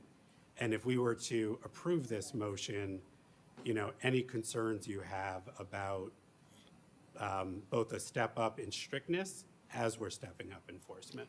So consistent with what the board saw in the survey responses, enforcement is a concern. If you were to visit our 29 campuses, you would see different levels of enforcement and dress code compliance or lack thereof. And there's actually dress code compliance issues at our 3 schools, 3 I think now, that are uniform schools, Cheyenne, Laguna, and Copper Ridge. So it's not that you won't have this conversation, but consistent enforcement, understanding what the expectations are, that's important. I think part of it, you hit on the head. It can be difficult to have those conversations, particularly for male staff, but even in talking with female assistant principals at the ASA conference, they said sometimes it's difficult for them to have that conversation. So when I discussed that this was going to be on the agenda this evening and talked about enforcement and going the next step to make it very clear what's compliant and what's not, to your point of having a visual to be able to show, as I'm looking at some of the language, I think it's very clear. You cannot, under our code of conduct, come to school in a sports bra. It says that you must have a top and a bottom and that underwear cannot be showing. So it's about being very clear on that's not compliant with the code of conduct, the dress code that is currently represented here. So then that's one part, right? I think that we should be very diligent in being clear on the expectations, but to talk about some of the unintended consequences and some of the challenges of the motion that's been made, you may know that there's a period of time for children where they start a year wearing a certain size and they end a year wearing a different size. And somewhere in between there, a shirt that would have been compliant might not be compliant and might show part of the midriff. Now, some families can readily replenish the wardrobe at any point in time during the year, but some of our families cannot. And sometimes a person might be sitting down and be compliant with the exposed midriff piece, but if they raise their hands or they stand up or they're doing jumping jacks, and I have a video of a young elementary student who's being a reporter talking about CKLA curriculum, and as she's getting very excited about the reporting, she's out of compliance if showing your belly button is a concern. So just by making the change, it still leaves open this gray area of what's the intent. So I think what's most important is to be clear what's compliant, what's not compliant. A halter top without a sweater is not compliant based on the second paragraph in this code of conduct is currently configured. So the challenge that I would have in going back to the team is it in the intention that every time someone has an article of clothing that they've grown out of but haven't been able to replace yet, that's a violation? Or is it really, and I understand where the other concerns are. I've been on campuses where there have been students who are out of compliance, and I don't know why they haven't been addressed yet, but you're not supposed to see underwear. The short should fully cover the bottom. You know, all of those things are the expectation. And so for me, what's really important as we head into the 25-26 school year is to reiterate what those expectations are, process for how we ensure that it's addressed at the beginning of the day. If someone in 5th period is now addressing a code violation that's been allowed to happen for 4 periods prior, that's also a concern. Doesn't mean a student couldn't have changed or shifted between period 1 and 4. But you know, those are legitimate concerns. And then the question is, how much time are we spending on code compliance? The expectation is we want students to dress appropriately for the learning environment. So let's start with being very clear. That's the expectation. And there are some things that are simply not appropriate in the learning environment. And there are some areas it's not always black and white for those reasons. And so I just want to be sure that we're clear about potential unintended consequences. Mr. Sharkey? Thank you. To continue Dr. Patinsky's reference, I'm closer to John Lithgow than I am to Kevin Bacon on that scale, so thank you for that. The enforcement issue is a key point here, because what I want to do is address the issue of the proper learning environment, and I don't feel that adding any wording to the policy as it is will solve the problem. Now, if the folks who are doing the enforcement at the schools came to the board and said, could you please add this phrase to the code of conduct, it will make it easier for us to do our jobs and create a learning environment, I would do it in a second, because they are the ones responsible. I don't want to have it where we think because we change the wording in something, that's going to solve the problem. In the survey, 4,000 families surveyed, 11% said they're not in favor. 7% said they're not likely to enforce the dress code at home. 4% said, I do not support the dress code policy. So 10% of the respondents to the survey, we can change the wording to anything we want, and they're not there. The families aren't there to do anything about it. So while I support the direction we're going, I don't feel it's doing anything to solve the problem. For me, it's we talked about this last month, and I asked TJ and representatives from the teacher side where the teachers stand, the folks who are actually on the front lines doing this. I would want to hear from them of what would make their jobs better in order to do this. So while I'm not opposed to changing the wording, I don't think it solves the problem we're trying to solve. Ms. Werner? Thank you. So I also had conversations with staff and people who were working in around the committee back pre-2022 when this all went down. So I like your idea with a drawing. Like, this is the code, and it either matches or it doesn't. It makes it very simple. And I think that in my conversations, what was brought up was that on back to school nights, that going over the code of conduct, the dress code when parents are in the room, so that parents are hearing it from the teachers, and it's getting that reinforcement from the very beginning of the year. And if we have a diagram, it would make it easier for a staff member. I don't want a staff member to be uncomfortable about this, but to be able to point to the picture, it is or it isn't. And when it comes to the unintended consequences related to somebody growing and maybe not having the means to keep up with their wardrobe, with their growth, we do have our community closet. And I know that as a community, Scottsdale always comes together when there's a need for someone. And so I do believe that we have phenomenal staff that would be able to identify that and be able to help that student so they do have clothes that fit and that their body is covered at school. So I will be supporting Board Member Carney's motion, because we do have to set a standard. As I shared before, when I talk to employers out there, they are having issues with their new employees coming in and not proper clothing for work, and they're getting dress coded at work. So I think that if our goal is to be the #1 school that parents want to put their kids in, we do have to set a standard that elevates excellence. And I do believe we do that by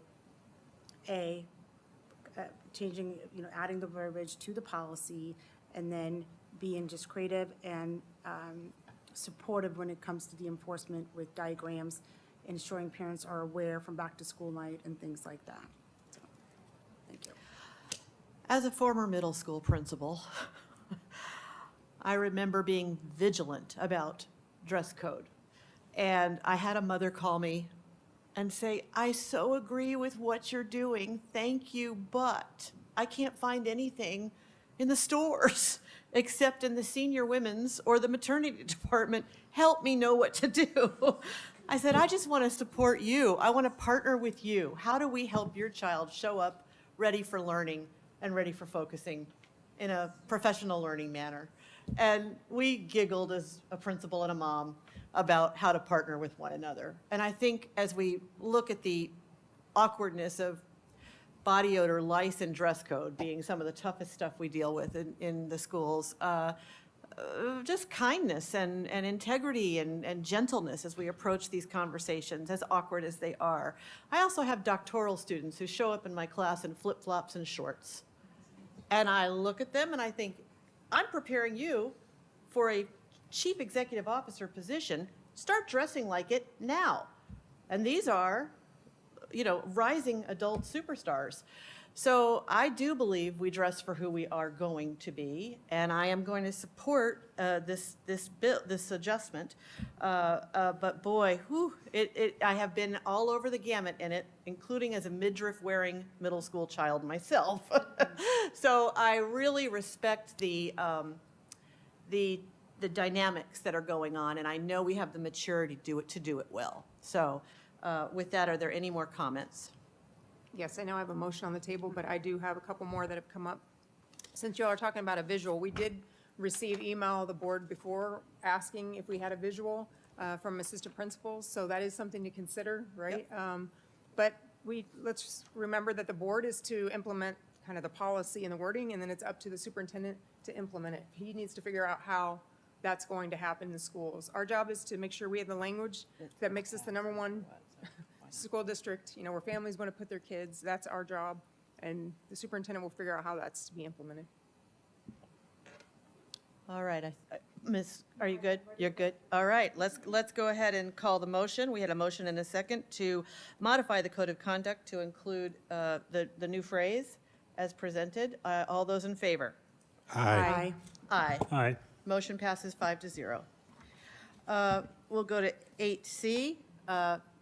And I see a few people in the audience wanting to head nod to us, I'll say. Approval of the umbrella general leave buyout plan. I'll make a motion for passing the umbrella general leave buyout plan as presented. Need a second? Board President Lewis. Let me get a second on this and then I'll bring it up, yeah. I'll second. Okay, thank you. Now, Mr. Buzan? I just noticed in board docs that we didn't include the umbrella plan, and so we were going to ask to table this and have it on the 24th. Oh, goodness. Is that right?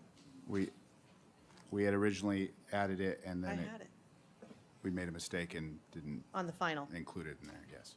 All right, I withdraw the motion and we will table it. Is that all I have to say, or do we need a motion to table?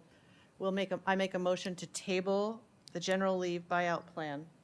I'll second that too. My apologies, but it is what it Second. is. All those in favor? Aye. Aye, 5-0, tabling. 8D, approval of 25-26 association agreements. Questions, discussion? I'll make a motion to approve the. Sorry, I've got a- Go ahead, did I miss it? Sorry, Ms. Carney? I've just got a few questions on the certified employee agreement. Okay, there's a lot in this. So under C, out-of-district job-related PD, I'd like to understand why are we including this when the language says all out-of-district professional development must complement the district mission and strategic goals and may address, but is not limited to one of the following topics. And it lists them all. So if this, may address and is not limited to, why are we taking up space and including all of this year when this has never been done in the past? President Lewis, Member Carney, I am going to ask Dr. Lugo to come and address that.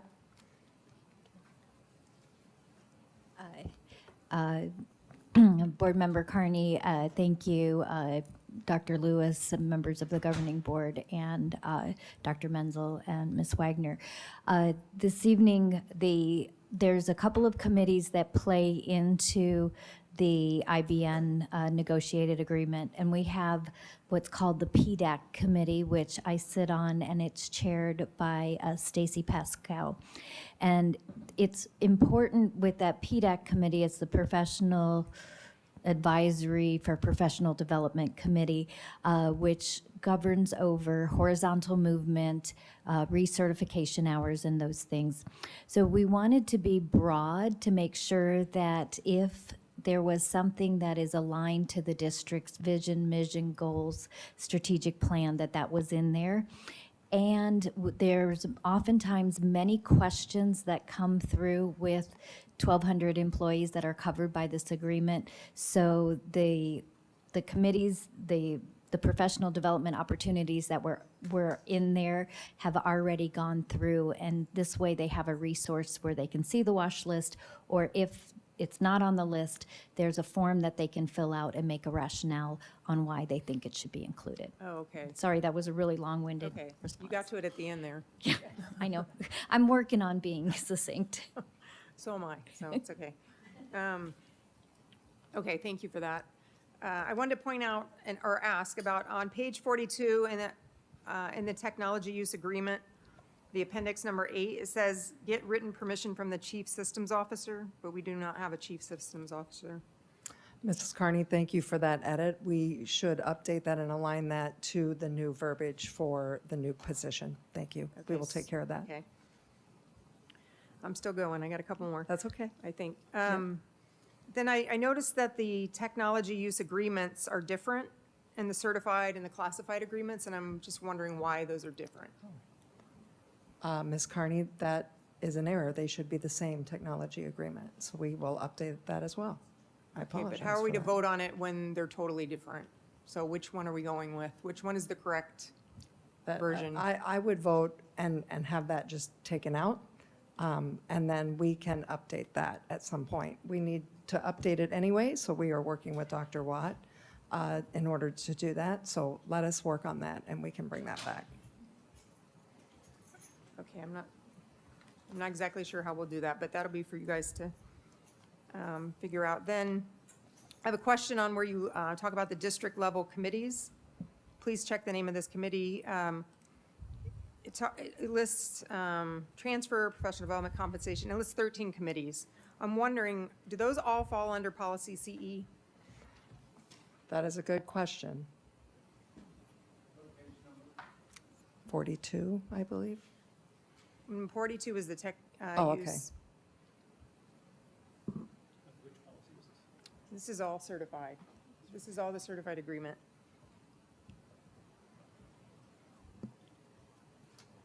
District level committees, are those under policy CE? I guess, and it doesn't have. That's a great idea, great, but I couldn't. I think it's page 45. Yeah, thank you. I'm going in order here, but. So, Oh, sorry, the 45 went down on my line. Yes. so I can take a stab at answering that. I don't know if it's covered under that policy specifically. Those are the committee work or task force for which employees gain professional development credit hours or hours towards horizontal movement, which are approved by the PDAC committee. So it's not necessarily a committee by policy. Some of them are site-level committees, and some of them are district-level committees. Right, because site level, they were spelled out. Some were under site level and then some were under district level. I think if we could get a report on that so we understand what all policies follow, or committees follow under policy CE, that'd be great. And then lastly, on page 44, you have district identified direction, priority list, pre-approved course topics. And it kind of goes back to what I was asking about, where you're listing all the district job-related PD. I'm wanting to know on culturally responsive instruction, could you please define that?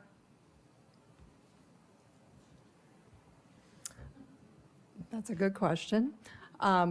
We work on culturally based instruction that is aligned to the students we serve in our school districts. It does not refer in any way, shape, or form to DEI. Okay, well, I just know that when I look it up on Ed Week, it says that it can be a problem because of a lack of self-reflection and bias awareness. Many educators have not done the necessary work to unpack their biases. Without this critical step, attempts to be culturally responsive can potentially perpetuate stereotypes or cause harm to students from marginalized communities. To truly embrace culturally responsive teaching, teachers must engage in conscious identity work and develop an anti-bias intersectional lens. So I just feel like we should stay clear of this identity politics and stay focused on how we can help students reach their potential academically. And therefore, I think all PD should be focused on academic achievement and nothing to do with identity. So I would argue in opposition to that to say that we serve a diverse student population, and understanding where students come from, their background, their family history, their cultural traditions, the native students that we serve who inhabited this land long before people of European descent arrived here. They have a culture, history, and identity that's relevant to what they bring to the classroom. If teachers are going to help each and every student achieve their full potential, then understanding and respecting and valuing those customs and traditions and history that those students are bringing into the classroom with them helps the teacher better reach and understand the students who are coming in front of them. So I think it's really important to know who our students are, to understand their histories, their background, and it could be a religious identity. It could be cultural and ethnic identity. But whatever that is, having teachers understand and be responsive to those background stories can help them reach students in ways that they otherwise might not reach them. And so I think it's really important. If we want all students to achieve academically, respecting and valuing who they are, their family background, their traditions, their customs, and their heritage is important. I would add, just so people have the context, I mean, some of these are not really topics, they're categories, like instructional strategy. So one could imagine instructional strategies that are objectionable and not appropriate for our district. But that doesn't mean the broad category of instructional strategies is not something that teachers would engage in. So I understand that definition, but I could imagine culturally responsive instruction that is not of the type that I think you're describing. I think that's true for a few of these categories, where they're more like humanities. I'm sure there are humanity courses that are of topics, again, that are not super relevant to how we want our teachers preparing, but it's a broad category of humanity courses. So I just would hate to see us rule out an entire category based on one very specific description of it. Mr. Buzan, I see your light on. Is that intentional? Okay. Any other comments or questions? Mr. Sharkey? And just to be clear on that last point, those are pre-approved course topics for teachers for development. Those aren't topics for students, correct? Okay. Thank you. Yes. All right. Seeing no other questions. Ms. Warner? Yes, I'd like to thank you, President Lewis. I would, as I talk to staff and family members related to the people who had looked at this, I would have to concur with Board Member Carney related to the previous conversation. But I just want to jump to the SAA agreement and related to the assistant principals. I think it's page, and we suspended it for this year related to keeping the assistant principals at a 1.0 at the schools. And the language was changed here to, per governing board action, May 13, 2025, the board ratios and plan will be implemented in 26-27 school year. And I'd actually, I think that's pretty harsh, and that it should be reverted to the, option for discussion and consensus instead of saying, guess what, assistant principal, you do not have a job next year. And I know that there are still budget conversations, there's Prop 123 conversations, and I think that we would be better off if we reverted it to the language where it's still a conversation instead of people are, come December, they're going to be planning to go somewhere else. And again, I think that this is unfair to our staff and to our families who advocated strongly for assistant principals. So I just find this unfair and, probably something that should have just been left to the way that it was before. Member Warner, I will say that our intention was not to change any verbiage whatsoever, but just to update it based on governing board language. We certainly can be a little more liberal with our language. You can make a suggestion to do so. Please remember, these get approved every single year. We look forward to working closely with the governing board this year, especially early on, to help make some of these decisions moving forward. So can you elaborate on that, going back to the calendar of sort of the August start to the budget cycle? So if we were to approve this, excuse me, but then we deferred it, and then in the upcoming cycle, we still are not supportive of it, you're saying then the way to articulate that is as part of the new cycle, express that, and then that would be brought into the interest-based negotiation process. And by the time the 26-27 budget cycle was being evaluated by us, it would be the revised IBN outcome that would govern. Is that Dr. Member Patinsky, so in essence, yes, but we would need to start rather early. So we start working on budgeting and staffing internally, usually around October, November, to prepare for staffing, et cetera. We work on getting staffing numbers out to our campuses, usually towards the beginning of December.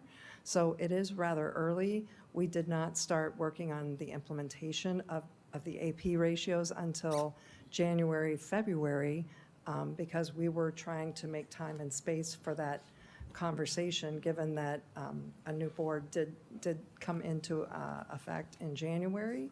So we would ask that we have those conversations early. So, but to Governor Warner's point, what we approve here is the starting point for the budget cycle. So it does sort of matter if this is the policy of the board or the preference of the board. So I just want to add on that, though. So we've made a commitment that we're going to start interest-based negotiations earlier, that we're going to engage the board on the front end in the fall. So it's probably not August, but probably in September. There is the opportunity then through that process, if this is a non-negotiable for the board, then it means that there's some other things that we won't be able to do because this is a zero-sum game in terms of the revenue that's generated. So it may mean that it expedites a conversation about keeping a building open. That's a conversation that we need to have intentionally. This language reflects prior board action that suspended the implementation of the assistant principal ratio to the 26-27 school year. And so I think to honor the IBN process, it's important to honor the language of what the governing board already approved. We made those adjustments to ensure there's a full-time AP, and we will have sufficient time within the process to be able to make additional changes if this is a non-negotiable for the board. But it's hard for me to say that we've honored the IBN process and then do something different than what the governing board approved when we suspended the policy at the last meeting. Warner? Thank you.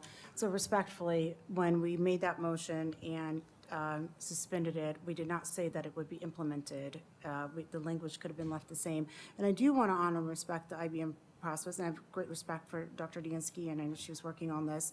And I know our staff works really hard for our students, and most of them have been working here a long time. And so I just struggle with this language where you're just ousted and that there's not an opportunity to, if Part 1, 2, 3 comes through, but the budget comes, if there's any shifts, then, you're still out of a job. And the other question that I have is, since there are so many mistakes in the document that Board Member Carney read off at the beginning of the session, we have the language here. Could we table this to the next board meeting just to get the corrections done? And have some conversations with the IBM team related to, possibly changing this back to what the original language was? Is that something that we could do? So what I would like to add to that potential is to incorporate the language from the universal leave policy language that was tabled earlier, so that then we have complete documents, because we were going to need to modify the language for the general leave provision payout anyway, if this was approved tonight. So as long as the board is okay with us rolling that in so that the language is reflected, then you'll have a complete document. We could bring that back for consideration on the 24th. Thank you. I'd like to make that motion that we table this item today to roll in the, I don't remember the item. The general leave provision, so that on the 24th that we can vote on a complete package. I'll second that.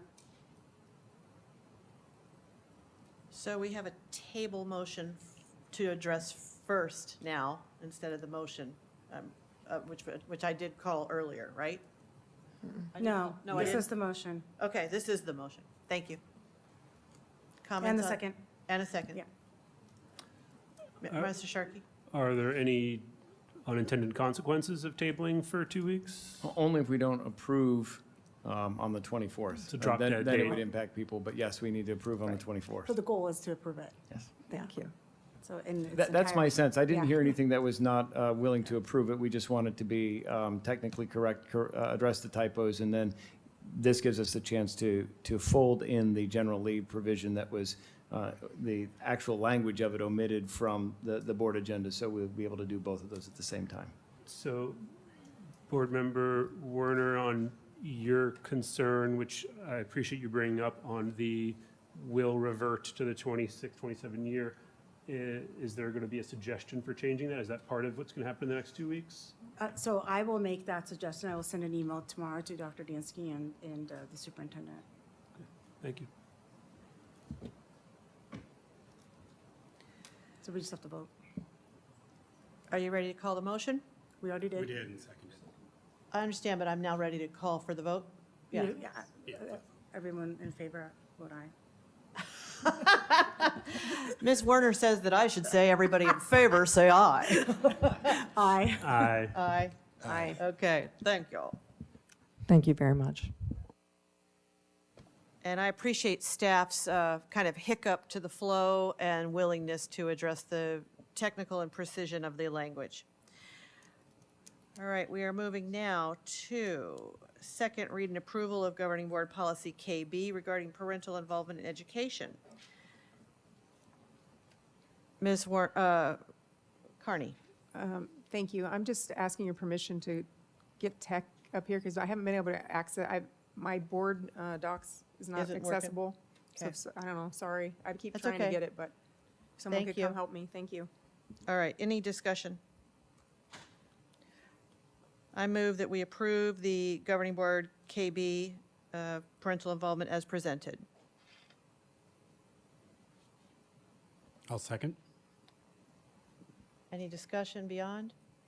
All those in favor? Aye. Aye. Aye. Aye. And it passes 5-0. 8F, approval of CKLA materials for 25-26. Before we move on that one, I just want to point out that there's a comma that should be a period on the option 1 and option 2, so it's $55,419.79. Option 2 is that $300,000, Kim? That's what I thought. So there was some formatting issue that wasn't caught until recently, so we just want to make sure that that's clarified, because that could, the way it reads is very awkward.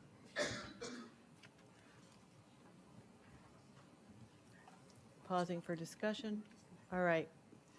I make a motion that we approve CKLA with the appropriate dollar amount, moving the comma appropriately.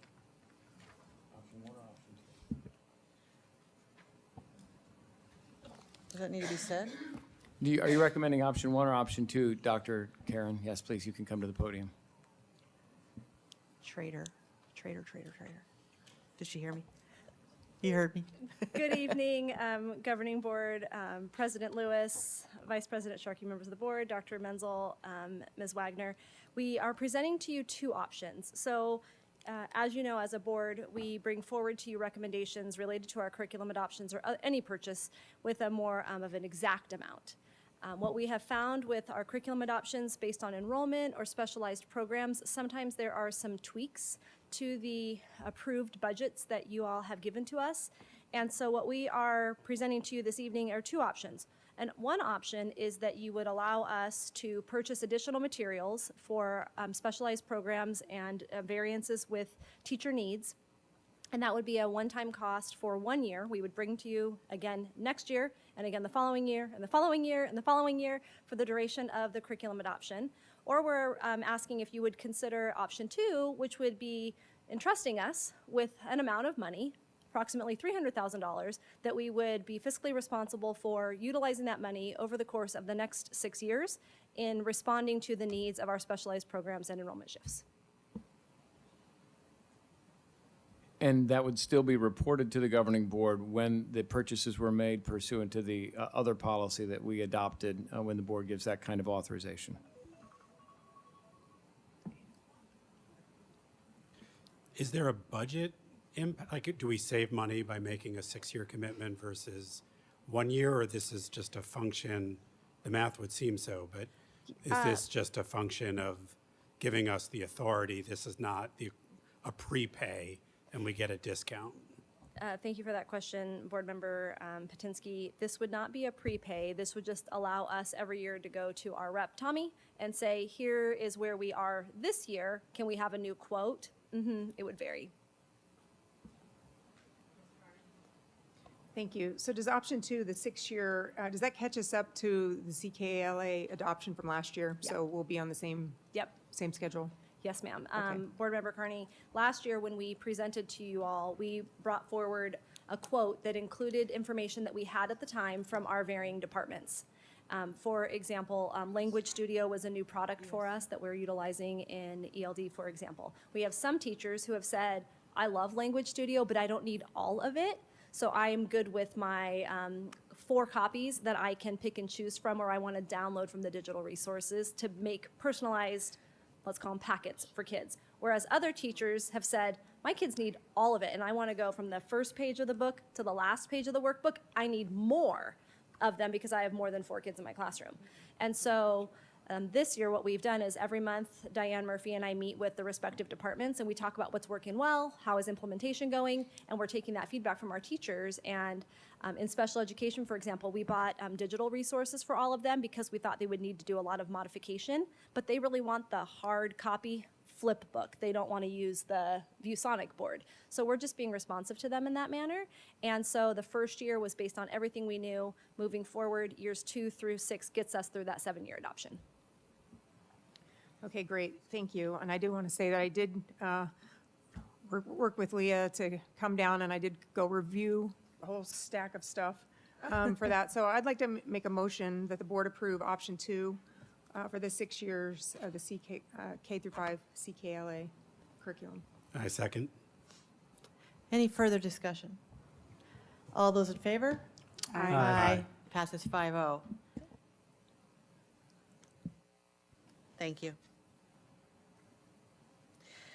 We are at 8G, approval of the proposed increase in meal prices for school year 25-26. So we're welcoming Patty and Brooke from our Nutrition Services Team Awesome with a very brief presentation to outline the rationale for this request. Welcome again.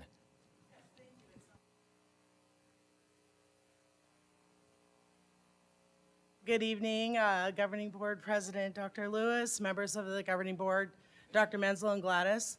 We are excited to be here today to bring forth our proposal for a meal price adjustment for the school year 25-26.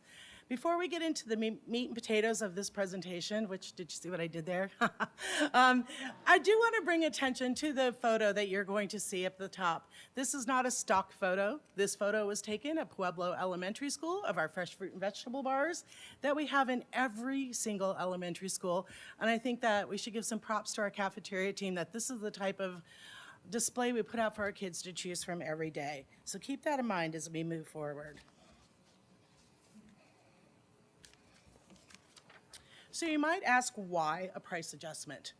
Well, as you know, in the last 8 years, since we had our last price adjustment, which was the 2017-18 school year, we have seen an exorbitant amount of operational costs increase. We look at these increases, well, I guess what we're looking at is these increases have no longer been sustainable within our department, and that we decided to make a very, very conscious decision to not increase prices over those 8 years. During the pandemic, we saw an increased amount of revenue from some of the pandemic waivers that were passed on and the increased reimbursements. We took those excess funds and we applied them to our families. We looked at ways that we could use those funds rather than going out and purchasing some whiz-bang new combi oven. We decided to put it into our families' pockets and say, how can we hold off price increases? We were able to sustain that for 8 years. Unfortunately, we are no longer at that point to be able to sustain that as those funds have been depleted. We will have a slide that'll talk about increased operational costs. As we all know, we've experienced increased costs in our daily lives. We too see this in our department. We also have to address the inequitable revenue gap. We will discuss that a little bit more in a further slide. It is a little difficult to explain, but it is required by the USDA that we look at that proportionate revenue that comes from a free reimbursed child to a paid child. And we have to find that there's some equity in those amounts of revenue. Also, program sustainability. Fun fact, did you know that we are self-funded? We do not get district funds. We have to operate within the confines of our revenues that are received, and we want to be an asset to the district, not a liability. So we pay special attention. That's why we have Brooke here. Forgot to introduce her, by the way. Brooke Phillips, our finance manager, and she is the one that did a lot of that background research that you saw in your board memo that we sent 2 weeks ago. A lot of data, a lot of background information that's going to show you why we are successful at being self-funded. We have never had to ask for district funds to be able to float us. We've always had our 3-month operating expense, if not excess, in the bank to operate. We also contribute about approximately $1 million a year to the general fund. Is that correct to say the general fund, Shannon? In indirect costs every year. We run from about an 18% to a 25% of federal reimbursements received paid to the district annually. So, expenses. Here's a little graph, and it looks just so sweet, but it's really not. A 20% increase in food costs since 2018. That may seem low to you, that it was only 20%. We did a market basket of our highly used items, and we found those items to be 117% increase. The reason you're going to see only a 20% increase is because we keep a keen eye on our menus. We look at what we're serving, how often we're serving, what our waste factors are, and ways that we can improve that to keep that cost as low as possible. 20% is still a significant increase over time.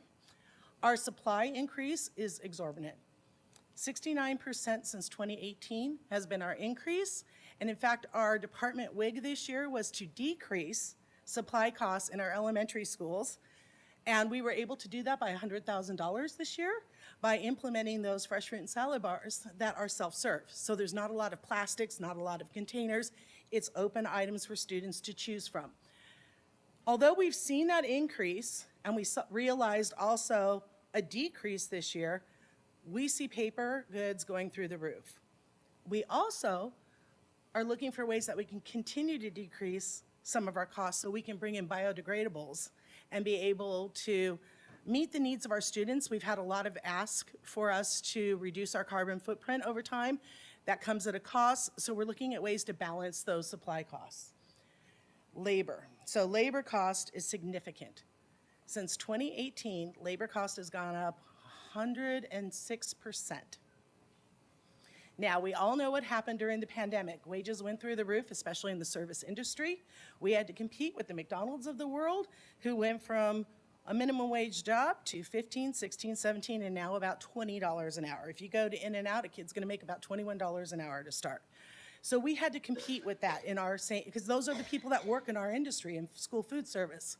So through, the labor went up because of labor increases, not just in our department, but also some things that were passed on during the COVID time within the district to be able to add some incentives to our employees.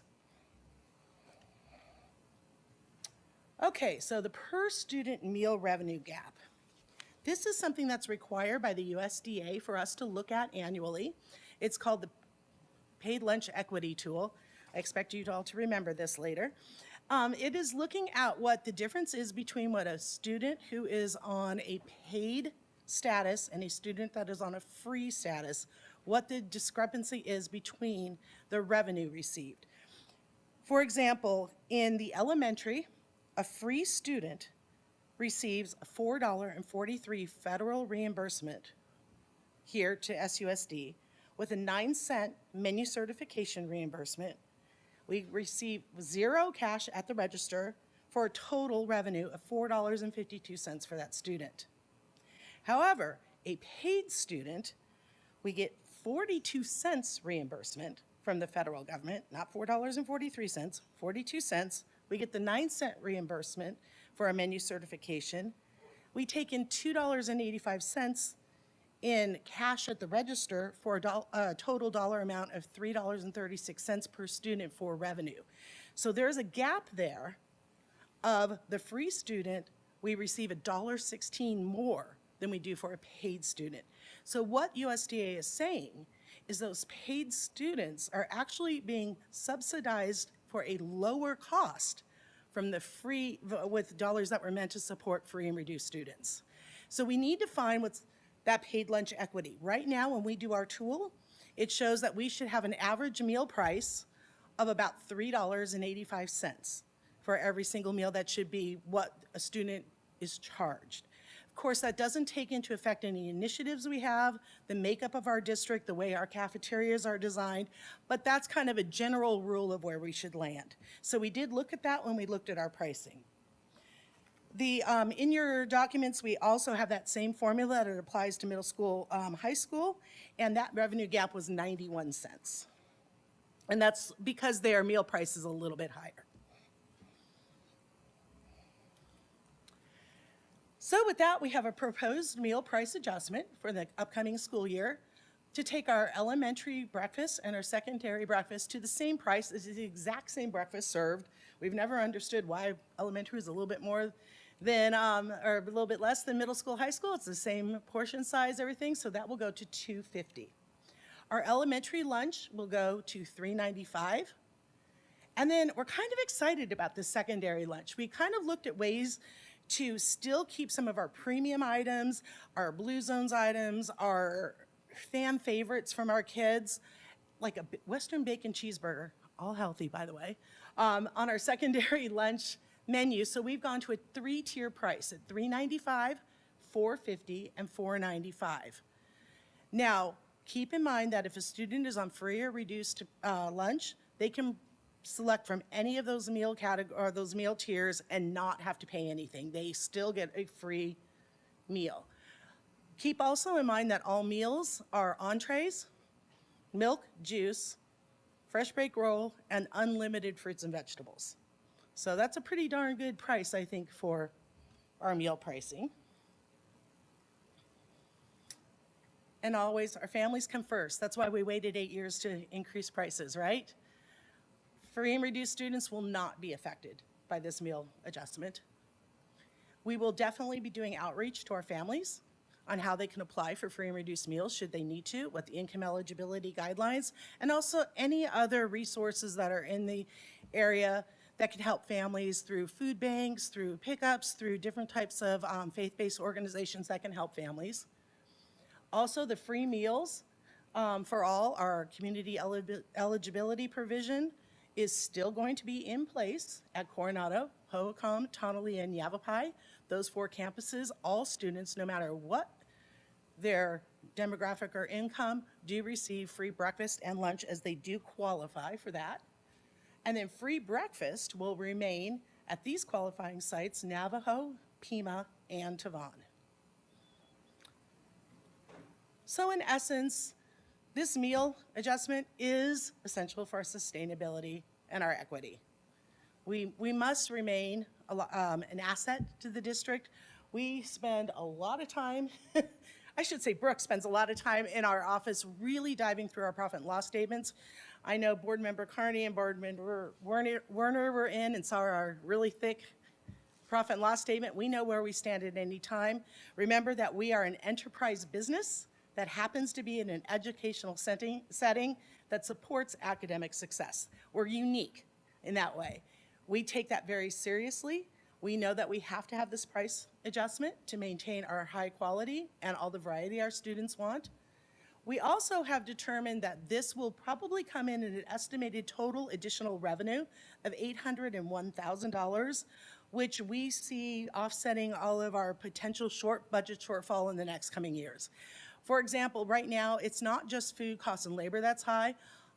A walk-in freezer at Navajo in 2018, or in Cochise in 2018, was $25,000. That same freezer is now $89,000. Things have gone through the roof. They're skyrocketing, and they continue to do so. We won't even talk about computer equipment. Don't you know that, Dr. Watt? So with that being said, we are asking for approval for this price adjustment, and we'll open it up to any questions that you have. Mr. Sharkey? Thank you. Great presentation. I really appreciate that. On the paid lunch equity, is there a requirement that the paid lunch must be higher than the free reduced? Or As long as there is a positive cash balance in the food service account, there is not a requirement. Should we be in a deficit in that cash, in our accounts, we are required to go up a minimum of 10 cents. Okay, thank So you. you will see in some districts, you will see that really low because they have a very high cash balance, so they haven't raised their prices in years. Thank you. Good question. Dr. Potensky? I have a very comprehensive presentation. Somehow I still have a few questions. I expected it. It's okay. Thank you. So first, reduce lunch. Is that the government, is that literally what it sounds like, the government covering a percent of Yes. our, so would that not be affected if the Now, typically, if the government's it going to would reduce actually it not be by affected. 20 cents And there's a we've little increased bit, the price? yeah, right now with reduced lunch, what's going on is a student would typically pay 30 cents out of their pocket for breakfast and 40 cents for lunch. The rest would be completely covered by the federal government. However, in the state of Arizona right now, the state of Arizona has taken on covering that reduced copay. So a reduced student is basically free in the state of Arizona. So when we file our claim for reimbursement for a reduced student, Arizona will reimburse us that 30 cents for breakfast and that 40 cents for lunch that would have come out of that family's pocket, and the federal government picks up Got it. So the rest of the reduced tab. is in practice So yes, free. it is a little, I know that is a little confusing right now. I'd also like to add that that's only been in the last 2 years, and prior to that, Scottsdale itself covered that. So our students that were in the reduced category were also free prior to that. At Since least for the last- 2018. Yeah. Second question, I understand, thank you for holding the prices for the 8 years. At the same time, the effect of that is an increase that's anywhere from 30 to 60%. Correct. Which is just a really big increase to absorb in a single year. Absolutely. So I guess my questions are, one, did you consider phasing this in? We did. And two, sorry. what should we expect going forward? Because if our approach is kind of feast, famine, you know, and I'm in the unlucky year that my kids are starting or graduate out versus a more continuous increase that keeps pace, which is our kind of pricing strategy going forward? So I agree with you that there was a lot of conversation, not just in our department, but district-wide. We talked about, should we go ahead and pull the trigger to increase prices previously? However, we were in such a volatile economy. We were seeing prices going up and down. We didn't know where we were going to flatten out. We didn't know if a price increase would then mean that we were kind of inflated higher than we needed to be. So what Brooke and I have looked at is, what do we see as our futures going forward? What do we see? We feel like things are stabilizing a little. Tariffs have changed a few things, but we expect that to calm down eventually, and we think that we can absorb that. We have put in this price to know that we can go at least several years without having to increase again. And then what we anticipate, because now we've righted where we should be, is those should be like our typical 20 cents, 15 cents from there forward. We also heard from our families, people were still having some difficult times right out of the pandemic. People weren't back to perhaps their regular rate of pay. Their businesses shut down. So we looked at it as a way to kind of help our families. However, we do know now we had to have a large increase, So, but to understand your answer, the intent is a bigger increase now, and then the goal is to try to refrain from an increase. Correct. For a few years. Correct. A few years and then smaller increases. And then, smaller increases. And I guess the final question, and this may be on me, I'm still learning how to be a board member, and there may be materials that I haven't seen. I mean that sincerely. But as you said, you're kind of a unique enterprise. So I'm struggling on how to approve a price increase for an enterprise whose budget I don't understand.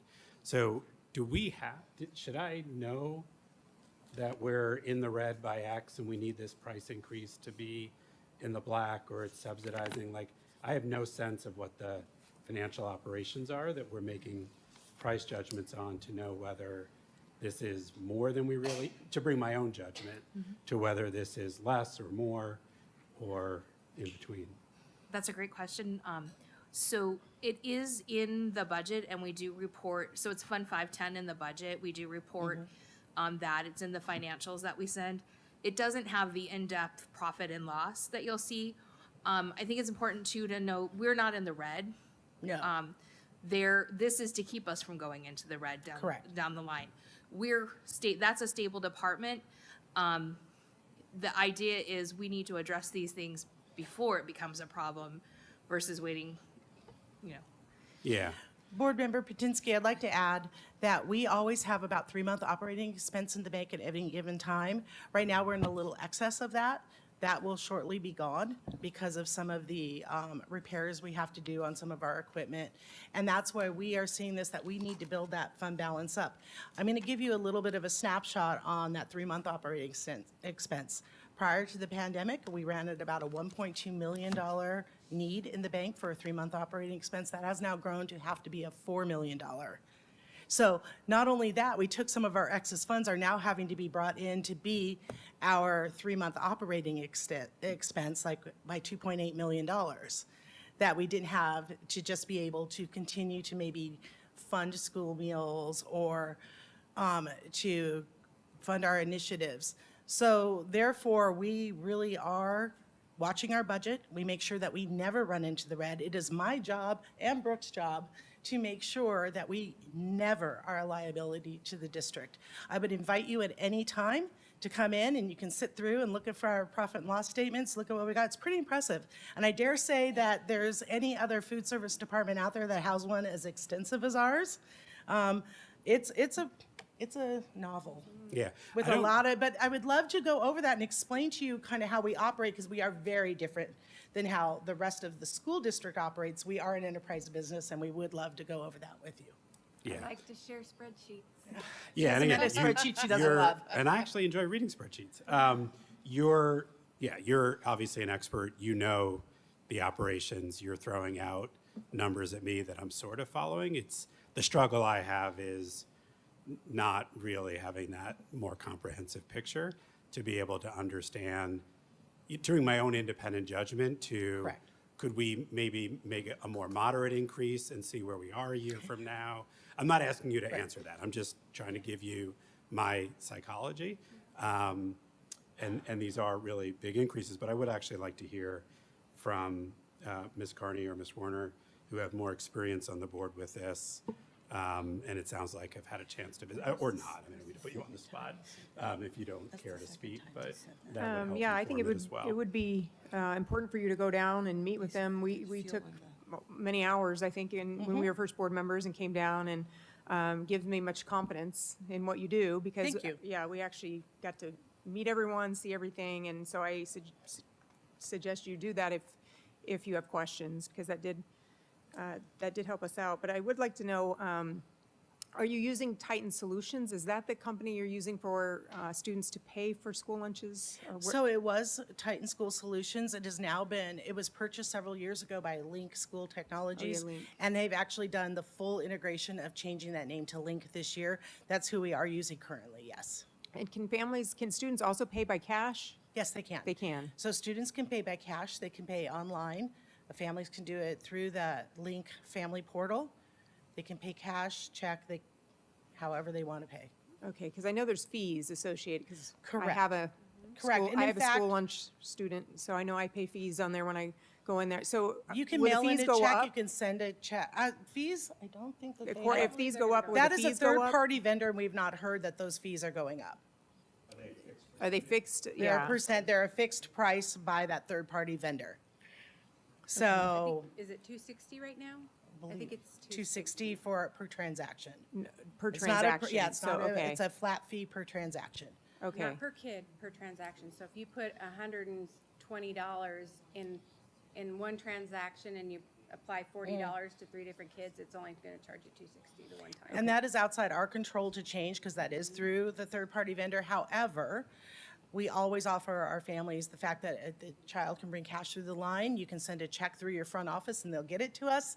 You can Okay. mail a check to us and we will apply it to account that way. So I think if we were to approve this, I think it'd be really important, the communication that we put out to families, right, when they see these increases, let them know how they can save money by paying by check or cash, or to avoid those fees, or just any way you can help families and be upfront and communicate with them why we needed to do this, if the board approves it. So that would be appreciated. I think that's a great idea. I think I would like to also add that you might see a lot of districts in the same position very soon. As we know, we just passed HB 2164, the Arizona Healthy Schools Act, that eliminates some harmful additives, including titanium dioxide, some brominated oils, artificial food dyes. I want you to know that we've already absorbed that cost in our district, because 8 years ago, we eliminated those items. So we were ready. That becomes law. It's law. It has to be implemented in July of '27. We're already done. We've been there. So you're going to see some school districts that are going to bring on some additional costs, because they're going to now have to clean up some of their labels, where we're already there. So that, we also felt really good that we weren't going to see some of these added costs coming through that some other districts might. So that should make you feel good too. Thank you, very thorough. Thank you for all the questions and discussion. Important conversation for our kids' academic success. Thank you. I move to approve the proposed increase in meal price tax for the school, meal prices for school year 25-26. I second the motion. All those in favor? Aye. Aye. Any opposed? I'm going to abstain. Okay, we have a 4, 0, and an abstention. Thank Okay. you very much. We appreciate it. Thank you. All right, I'm going to make a motion that we move into executive session per ARS 38431.03A1. Any second? Second. Moved and seconded. All those in favor? Aye. Aye. It passes 5-0. We will move into the principal's conference room for this conversation.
Ready? Thank you. I adjourn the executive session, and it is 11:27. Hang on, let me catch up. I'm like to reconvene the regular meeting. And the next item on the agenda is item 12, board action required. This is the board may award the superintendent performance pay in accordance with ARS 15341A39. And it is recommended that the governing board provide the superintendent with 38% of the pay for performance at $17,100 as the motion. Need a second? I'll second. All right, all those in favor? Aye. Aye. Aye. All those opposed? No. I'd like to explain my vote. Please. I do believe that with the crunch in times and the cuts that are being made, that and our staff that are suffering, that I'm just not going to be supportive of raises at this time for our district leadership. So I'm a no. May I explain my vote? Yes. I think, may I explain, can I explain? You may. The vote that I provided? I think our talent is our key asset. If we agree to put in place a performance plan for someone, then we have a responsibility to see through fulfillment of that performance plan. I think for us to choose not to, for non-performance related reasons, pay someone their on-target earnings would both create a risk that future plans have no meaning, because if you didn't pay me just at the last minute, then why should I believe that these incentives are going to be operational in the future? And I think create a very significant reputational risk to the district, that as we recruit future superintendents one day or other positions, that we are viewed as a district that recruits against an OTE but doesn't actually follow through with it. So I think it is financially responsible, both short and long term, for us to see through this commitment. And that's why I voted yes. Any other final explanations? Okay. Thank you. Action, it passes 3-2. Governing board reports, item 13. Dr. Potensky? Just had a joyous opportunity to be on the stage at the Chaparral graduation. I mean, there have been some other opportunities that I've had to be out and about in the Scottsdale community, but given the late hour and how much above everything else it represents, to be on the stage, not only for my daughter's graduation from SHAP, but also her friends, is just can't put it to words. So just an amazing experience. So Thank you. Ms. Warner? Any, I understand. I'm just coming down the aisle. no, I'm good. No, but governing reports? No, given the time, I will. Pass, okay. Ms. Carney? You know, I would just like to ask that we move the governing board reports back up on the agenda, back to where it used to be, because we keep doing this. We have things we want to say, or last meeting, I felt like I had several things I wanted to say, but it's so late that we feel we want to get out of here. So I would request that we move it back up under superintendent comments, how it used to be, just so that we actually can say what we want to say and. Two people. Yes, two people. What? To people. To people, because there were people in the room last time that I did want to talk about, but at midnight. Your people? No, so I'm just making that request of you as the board president. Thank you. Great. Okay. Mr. Sharkey? Similarly on the graduations, wonderful experience, just blessed to be part of it, and a perk of the job, especially given since my kids didn't have their graduation in 2020. I was happy to be on a SUSD stage for graduation. Beautiful. And my report is, I went to a fabulous Arizona School Board Association couple of days where we worked on team building, and I think it would be wonderful if we all went and enjoyed the training together, and, good, bad, or indifferent, it would be an investment for us as a team. And then I would also say, I too had a marvelous graduation experience, albeit in Colorado, where I got to hood my son, Dr. Sean Lewis, who's now a veterinarian. So my heart is full. All right, as we go to future agenda items. Dr. Potensky. So I have one related to the calendar and specifically graduation. I'd like the district graduation falls on a religious holiday for people of the Jewish faith. It's one of the more major holidays.